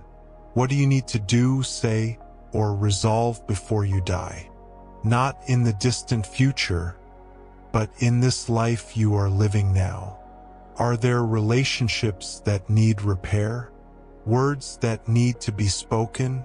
Apologies that need to be made? Gratitude that needs to be expressed? Mortality gives us permission and motivation to address these things. We can reach out to someone we have been estranged from. We can tell someone we love them before it is too late. We can apologize for harm we have caused. We can forgive harm that was done to us, not because we are certain death is imminent, but because we recognize it is possible, and we do not want to carry the regret of inaction. This is delicate work. It requires discernment. Not every relationship can or should be repaired. Not every person is safe or wise to contact. But many estrangements persist not because repair is impossible, but because we keep postponing the difficult conversation, the vulnerable gesture, the first step toward reconciliation. Mortality awareness can give us the courage to take that step. Similarly with expression of love and appreciation. How often do we assume people know we care about them? How often do we intend to tell them but never quite find the right moment? The Stoics would say, tell them now. Do not wait for the perfect occasion. The perfect occasion is any ordinary day when both of you are alive and able to hear and speak. This is not sentimental. It is practical. It is taking responsibility for completing what matters while there is still time. And it is part of living in a way that prepares us for a good death, a death we can accept because we have not left the important things undone. There is also value in practicing simplicity in light of mortality. When we recognize that we cannot take any of it with us, that all our possessions and accomplishments will be left behind, we begin to loosen our grip on accumulation. We become less driven by the acquisition of more and more interested in the quality of our experience with what we have. The Stoics were not ascetics who rejected all pleasure or comfort, but they were deeply skeptical of luxury and excess. They saw how the pursuit of more could consume a life, how the maintenance of complicated, possession-heavy lifestyles could drain away the time and energy needed for what truly mattered. Mortality makes this clear. Every hour spent managing possessions is an hour not spent on relationships, learning, service, contemplation, or any number of activities that might be more meaningful. We can practice voluntary simplicity as a way of aligning our lives with our mortality. This does not mean radical deprivation, but rather thoughtful evaluation of what we actually need and value versus what we have accumulated out of habit, status seeking, or the vague belief that more is always better. When we ask ourselves what we would want to focus on if our time were short, many possessions and pursuits drop away as inessential.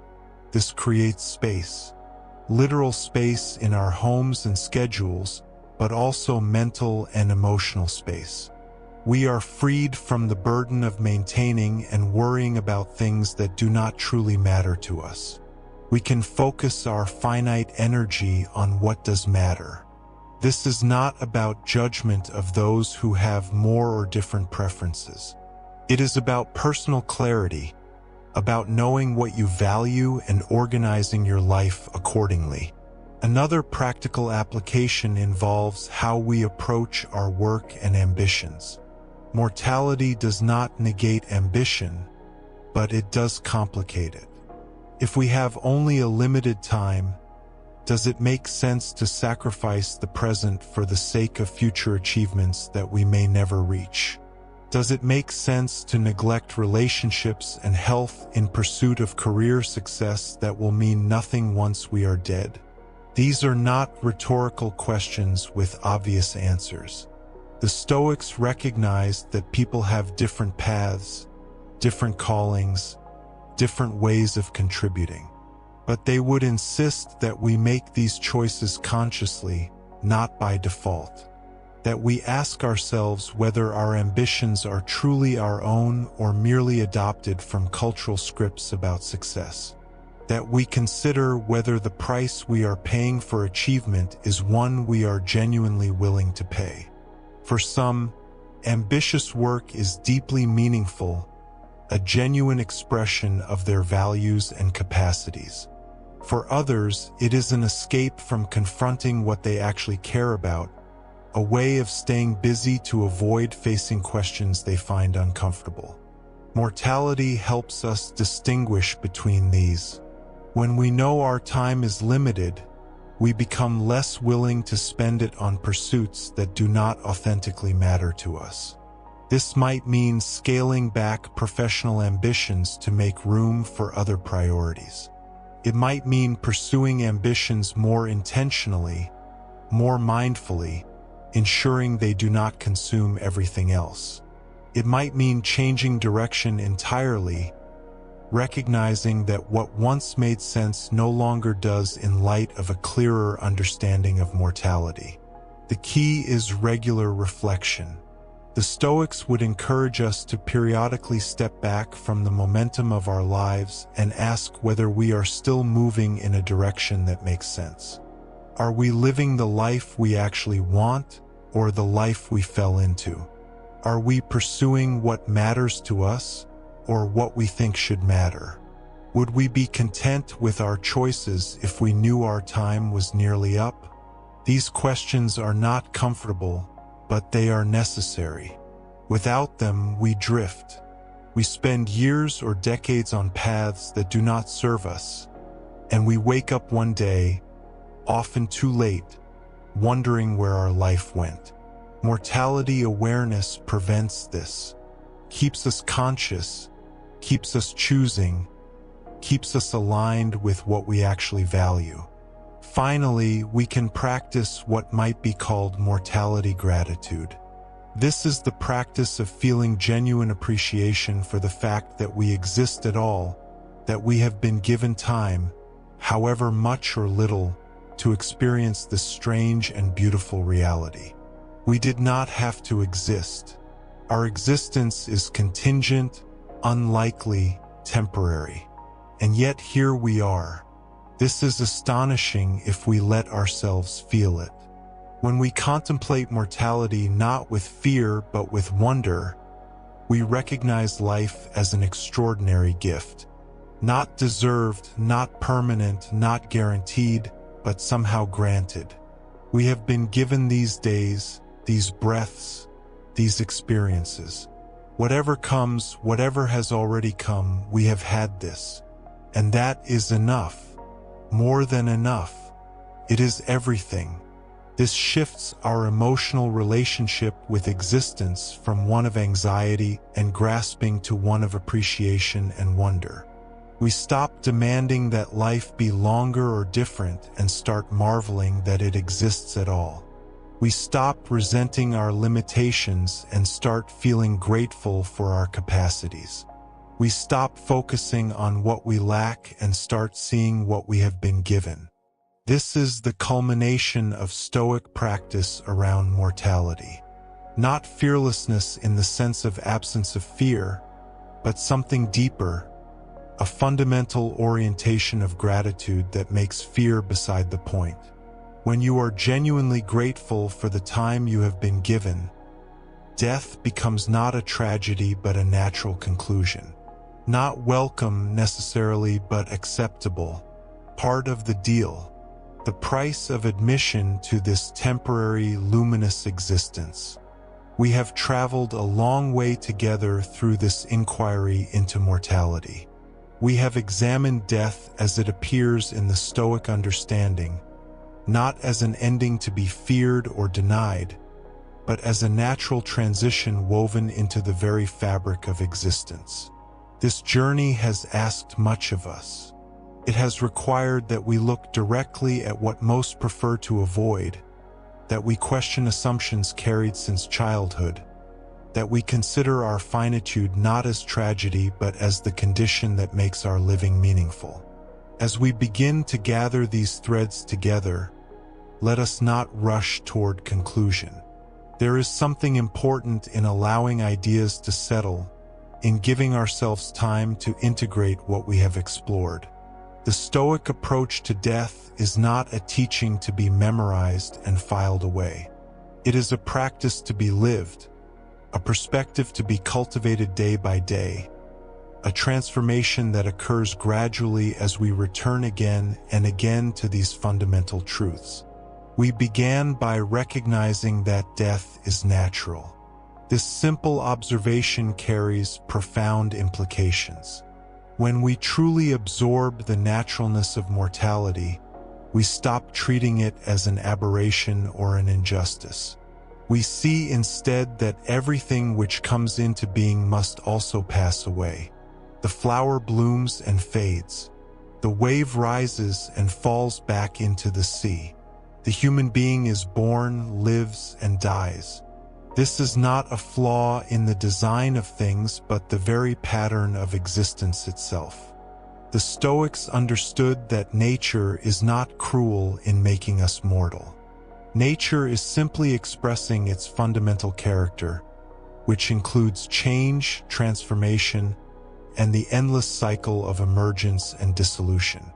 To rage against mortality is to rage against the conditions of existence itself. It is to wish we were something other than what we are, to demand that nature make an exception for us that it makes for nothing else. When we accept death as natural, something shifts in our relationship to living. We stop waiting for life to become permanent before we fully engage with it. We recognize that the temporary nature of our existence does not diminish its value but rather concentrates it. Each moment becomes more precious precisely because there are not infinite moments ahead. We explored the practice of memento mori, the deliberate remembrance of death. At first, this practice might seem morbid, a dwelling on darkness when we could be celebrating light. But as we examined it more deeply, we discovered that memento mori is actually a practice of appreciation and clarity. When we remember that we will die, we see our present circumstances more accurately. We recognize what truly matters and what is merely distraction. We feel gratitude for what we have now rather than deferring our appreciation until some imagined perfect future.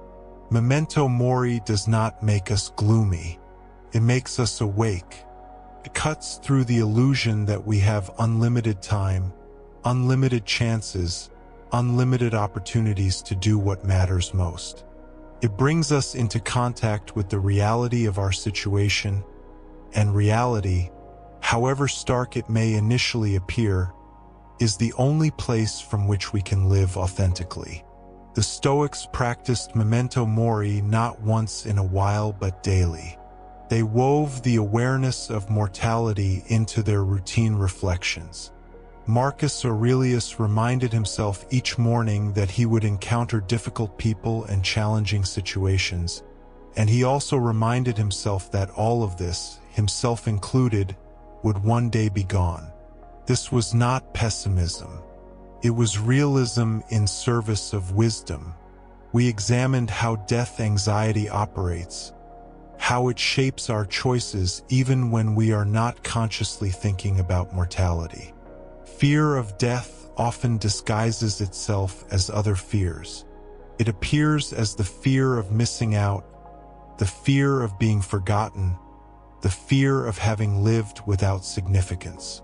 It drives us toward frantic accumulation, toward seeking immortality through fame or legacy, toward avoiding anything that reminds us of our vulnerability. The Stoic response to death anxiety is not to suppress it or pretend it does not exist. Rather, it is to examine it carefully to understand what we are actually afraid of. When we look closely, we often find that we are not so much afraid of being dead as we are afraid of not having lived fully. We fear the regret we imagine we will feel at the end, looking back on a life half-lived, on loves unexpressed, on possibilities left unexplored. This insight is profoundly liberating. If our deepest fear is not having lived well, then the solution is not to deny death or to seek some impossible escape from mortality. The solution is to live well now, to make choices today that align with what we value most deeply. Death anxiety, properly understood, becomes a teacher, points us toward what matters. The Stoics distinguished between the fact of death, which is outside our control, and how we live in the face of death, which is within our control. We cannot choose whether we will die. We can choose whether we will live with courage, with integrity, with kindness, with purpose. This distinction is not a small consolation. It is the foundation of a meaningful life. When we truly grasp that our power lies not in controlling outcomes but in choosing our responses, we discover a kind of freedom that mortality cannot touch. We may die tomorrow or in 50 years. Either way, we have today. We have this present moment in which to act in accordance with our nature as rational social beings. We have now in which to practice virtue, to contribute to the common good, to treat others with fairness and compassion. We explored the idea of the good death in Stoic thought. The good death is not primarily about the circumstances of dying, though facing death with composure is valued. More fundamentally, the good death is the death of someone who has lived well. It is the natural conclusion of a life lived in harmony with nature and in accordance with virtue. This understanding removes the sting from uncertainty about how we will die. We do not know whether our death will be sudden or gradual, easy or difficult. We cannot control these variables, but we can ensure that whenever death comes, it finds us having lived as we intended, having practiced what we believed, having been faithful to what mattered most. The good death, in this sense, is achievable by anyone. It does not require exceptional circumstances or perfect health or great old age. It requires only that we live each day as best we can, that we make choices aligned with reason and virtue, that we treat each moment as an opportunity to practice our philosophy. Seneca spoke often of preparing for death not by withdrawing from life but by engaging with it more fully and wisely. He suggested that we should live each day as if it were a complete life in miniature. If today were all we had, what would we do? How would we speak to those we love? What would we prioritize? What would we let go of as unimportant? These questions are not hypothetical exercises. They are practical tools for living well. When we ask them sincerely, we find ourselves making different choices. We say the kind word now rather than waiting. We express appreciation today rather than assuming there will always be tomorrow. We engage with our responsibilities with greater focus because we recognize that this day, this hour, this task is part of the finite gift of our existence. Throughout our exploration, we have returned repeatedly to the idea that accepting mortality transforms how we live. This is perhaps the central paradox of the Stoic approach to death. By facing what seems darkest, we find greater light. By accepting what seems most limiting, we discover greater freedom. By acknowledging what we cannot control, we access our true power. This transformation is not instantaneous. It does not happen because we intellectually agree with certain propositions about death. It happens gradually as we practice seeing differently, as we train ourselves to remember what is real, as we repeatedly choose presence over distraction, meaning over accumulation, depth over superficiality. The practice might begin simply. Perhaps we pause each morning to acknowledge that this day is not guaranteed, that it is a gift we have been given. Perhaps we notice when we are postponing something important, waiting for a better time that may never come.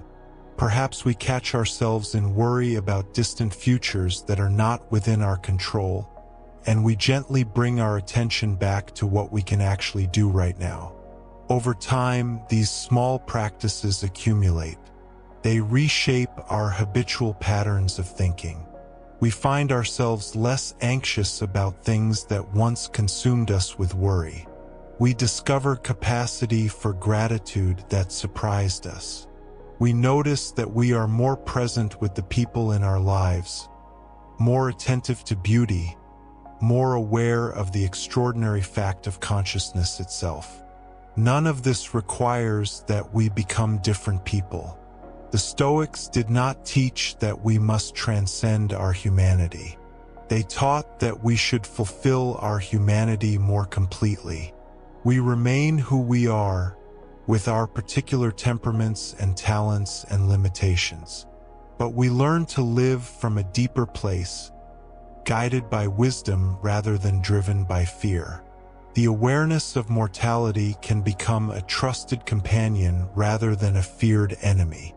It walks with us through our days, not with menace but with gentle reminder.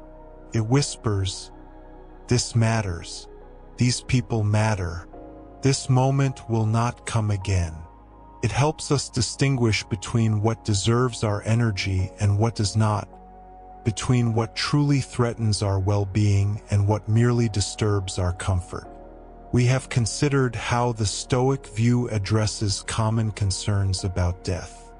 The fear of non-existence, the grief of separation, the worry about legacy, the anxiety about the process of dying itself.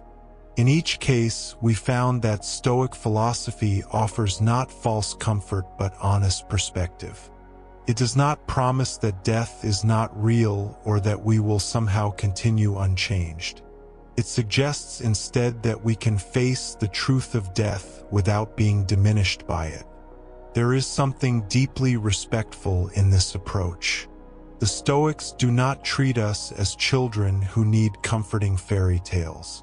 They treat us as rational beings capable of understanding and accepting reality. They trust that we have within us the resources to live well even in the face of mortality, that we can find meaning not in spite of our finitude but because of it. This respect extends to how we treat others. When we have genuinely accepted our own mortality, we become more compassionate toward others facing theirs. We understand the courage required to live knowing we will die. We recognize the dignity in continuing to care about goodness and beauty and truth even though we are temporary. We see each person as engaged in the same fundamental human task, making something meaningful of the brief time we have. Our relationships deepen when they are held in the awareness of mortality. When we truly understand that our time with those we love is limited, we are less likely to waste it on petty conflicts or unspoken grievances. We are more inclined to express appreciation, to forgive readily, to be present rather than distracted. The preciousness of each encounter becomes apparent. This does not mean we become sentimental or unable to set appropriate boundaries. Stoic acceptance of mortality does not erase the need for discernment about how we spend our time and energy, but it does shift our priorities. What once seemed vitally important may reveal itself as trivial. What we took for granted may emerge as extraordinary. The great gift of the Stoic approach is that it returns us to life. By facing death honestly, we stop fleeing from it in ways that diminish our living. We stop numbing ourselves with endless distraction. We stop postponing what matters. We stop pretending that we have forever to become who we wish to be. Instead, we discover urgency that is not frantic but focused. We recognize that today is the time to practice virtue, to contribute our particular gifts, to love the people in our lives, to appreciate the astonishing fact of existence. We understand that these are not tasks to be completed someday when conditions are perfect. They are the very substance of a life well lived, available to us in each moment we choose to engage them. Marcus Aurelius, writing in his private notebooks while leading an empire and facing military challenges and political intrigue and eventually his own death, demonstrated this practical wisdom. He did not retreat from his responsibilities to meditate on mortality. He fulfilled his duties while maintaining constant awareness that all of this would pass, that his time was limited, that what mattered was not the duration of his life but its quality. He reminded himself that the universe is change and that our life is what our thoughts make it. He recognized that he could not control events but could control his responses to them. He practiced seeing each difficulty as an opportunity to exercise virtue. And he did all of this while remembering that death could come at any moment, that his power and position were temporary, that he was fundamentally no different from anyone else born into the world and destined to leave it. This combination of engagement and acceptance, of responsibility and equanimity, of action and wisdom, represents the Stoic ideal. We are not asked to choose between living fully and accepting mortality. We are invited to discover that accepting mortality enables us to live more fully, more authentically, more freely. As we sit now with all that we have explored, there is no need to grasp at conclusions or to crystallize everything into a system we can file away as understood. The relationship with mortality is ongoing. It is not solved once and for all but lived day by day. The practice is never finished because each day brings new opportunities to remember, to choose, to align our actions with our understanding. There may be times when the fear returns, when the reality of death seems overwhelming rather than liberating. This is natural. The Stoics were not immune to fear. They were human beings who experienced the full range of human emotions. What distinguished them was not the absence of fear, but their refusal to be controlled by it, their willingness to examine it, to understand it, to place it in perspective. When fear arises, we can meet it with the tools we have explored. We can ask what is actually within our control. We can distinguish between the fact of death and our judgments about death. We can remember that countless humans before us have faced this same reality and found ways to live courageously and meaningfully. We can return to the present moment, where we are alive and capable of choosing our response. We can also allow ourselves to feel what we feel without judgment. The Stoic path is not about suppressing emotion, but about not being ruled by it. Grief at the thought of losing those we love is natural. Sadness at the impermanence of all things is understandable. We need not pretend these feelings do not exist. We can acknowledge them while also maintaining our fundamental commitment to living well, to practicing virtue, to making the most of the time we have. The integration of Stoic wisdom about death into our actual living is gentle work. It happens in small moments of choice. It happens when we pause before reacting in anger and remember that this moment, this person, this interaction is part of our finite and precious life. It happens when we feel gratitude for simple things because we recognize they will not last forever. It happens when we say yes to what matters and no to what does not, guided by clarity about our mortality. There is a quietness that can settle in us when we have truly made peace with our mortality. It is not the quietness of resignation or defeat. It is the quietness of clarity, of knowing what we are about, of being at home in reality as it is rather than as we wish it were. This quietness does not remove us from the world, but allows us to engage with it more fully, with less internal resistance, with greater presence. From this quiet place, we can appreciate the extraordinary gift of our existence. We did not create ourselves. We did not choose to be born. We were given this life, with all its beauty and difficulty, its joys and sorrows, its brevity and intensity. What we do with it is our choice. How we respond to its conditions is where our freedom lies. The Stoics invite us to respond with wisdom, with courage, with justice, with temperance. They invite us to see that we are part of something larger than ourselves, that our individual lives are threads in a vast tapestry, that we contribute to the whole by living well in our particular circumstances. They invite us to recognize that meaning is not something we must create from nothing, but something we participate in by aligning ourselves with reason and nature. Death, in this understanding, is not the enemy of meaning but part of its structure. Because we are mortal, our choices matter. Because our time is limited, how we spend it carries weight. Because we will not be here forever, what we do while we are here has significance. The very finitude we might have wished away turns out to be essential to the meaningfulness we seek.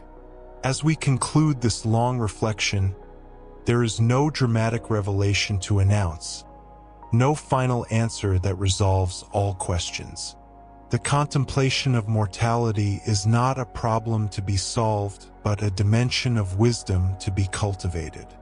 We return to it again and again throughout our lives, each time finding something new, seeing something we had not seen before, integrating the understanding more deeply. Perhaps what we take from this time together is simply a renewed commitment to living as well as we can with the time we have. Perhaps it is a little less fear and a little more appreciation. Perhaps it is permission to acknowledge our mortality without being paralyzed by it, to face the truth of our situation with courage and grace. The ancient Stoics lived in a world very different from ours in many ways. They did not have our technology or our medical knowledge or our communication systems, but they faced the same fundamental human realities. They were born, they lived, they died. They loved and lost. They hoped and feared. They wondered about their place in the cosmos and how to live well in the face of uncertainty. Their wisdom endures because it addresses what does not change. We are still mortal beings seeking to make sense of our existence.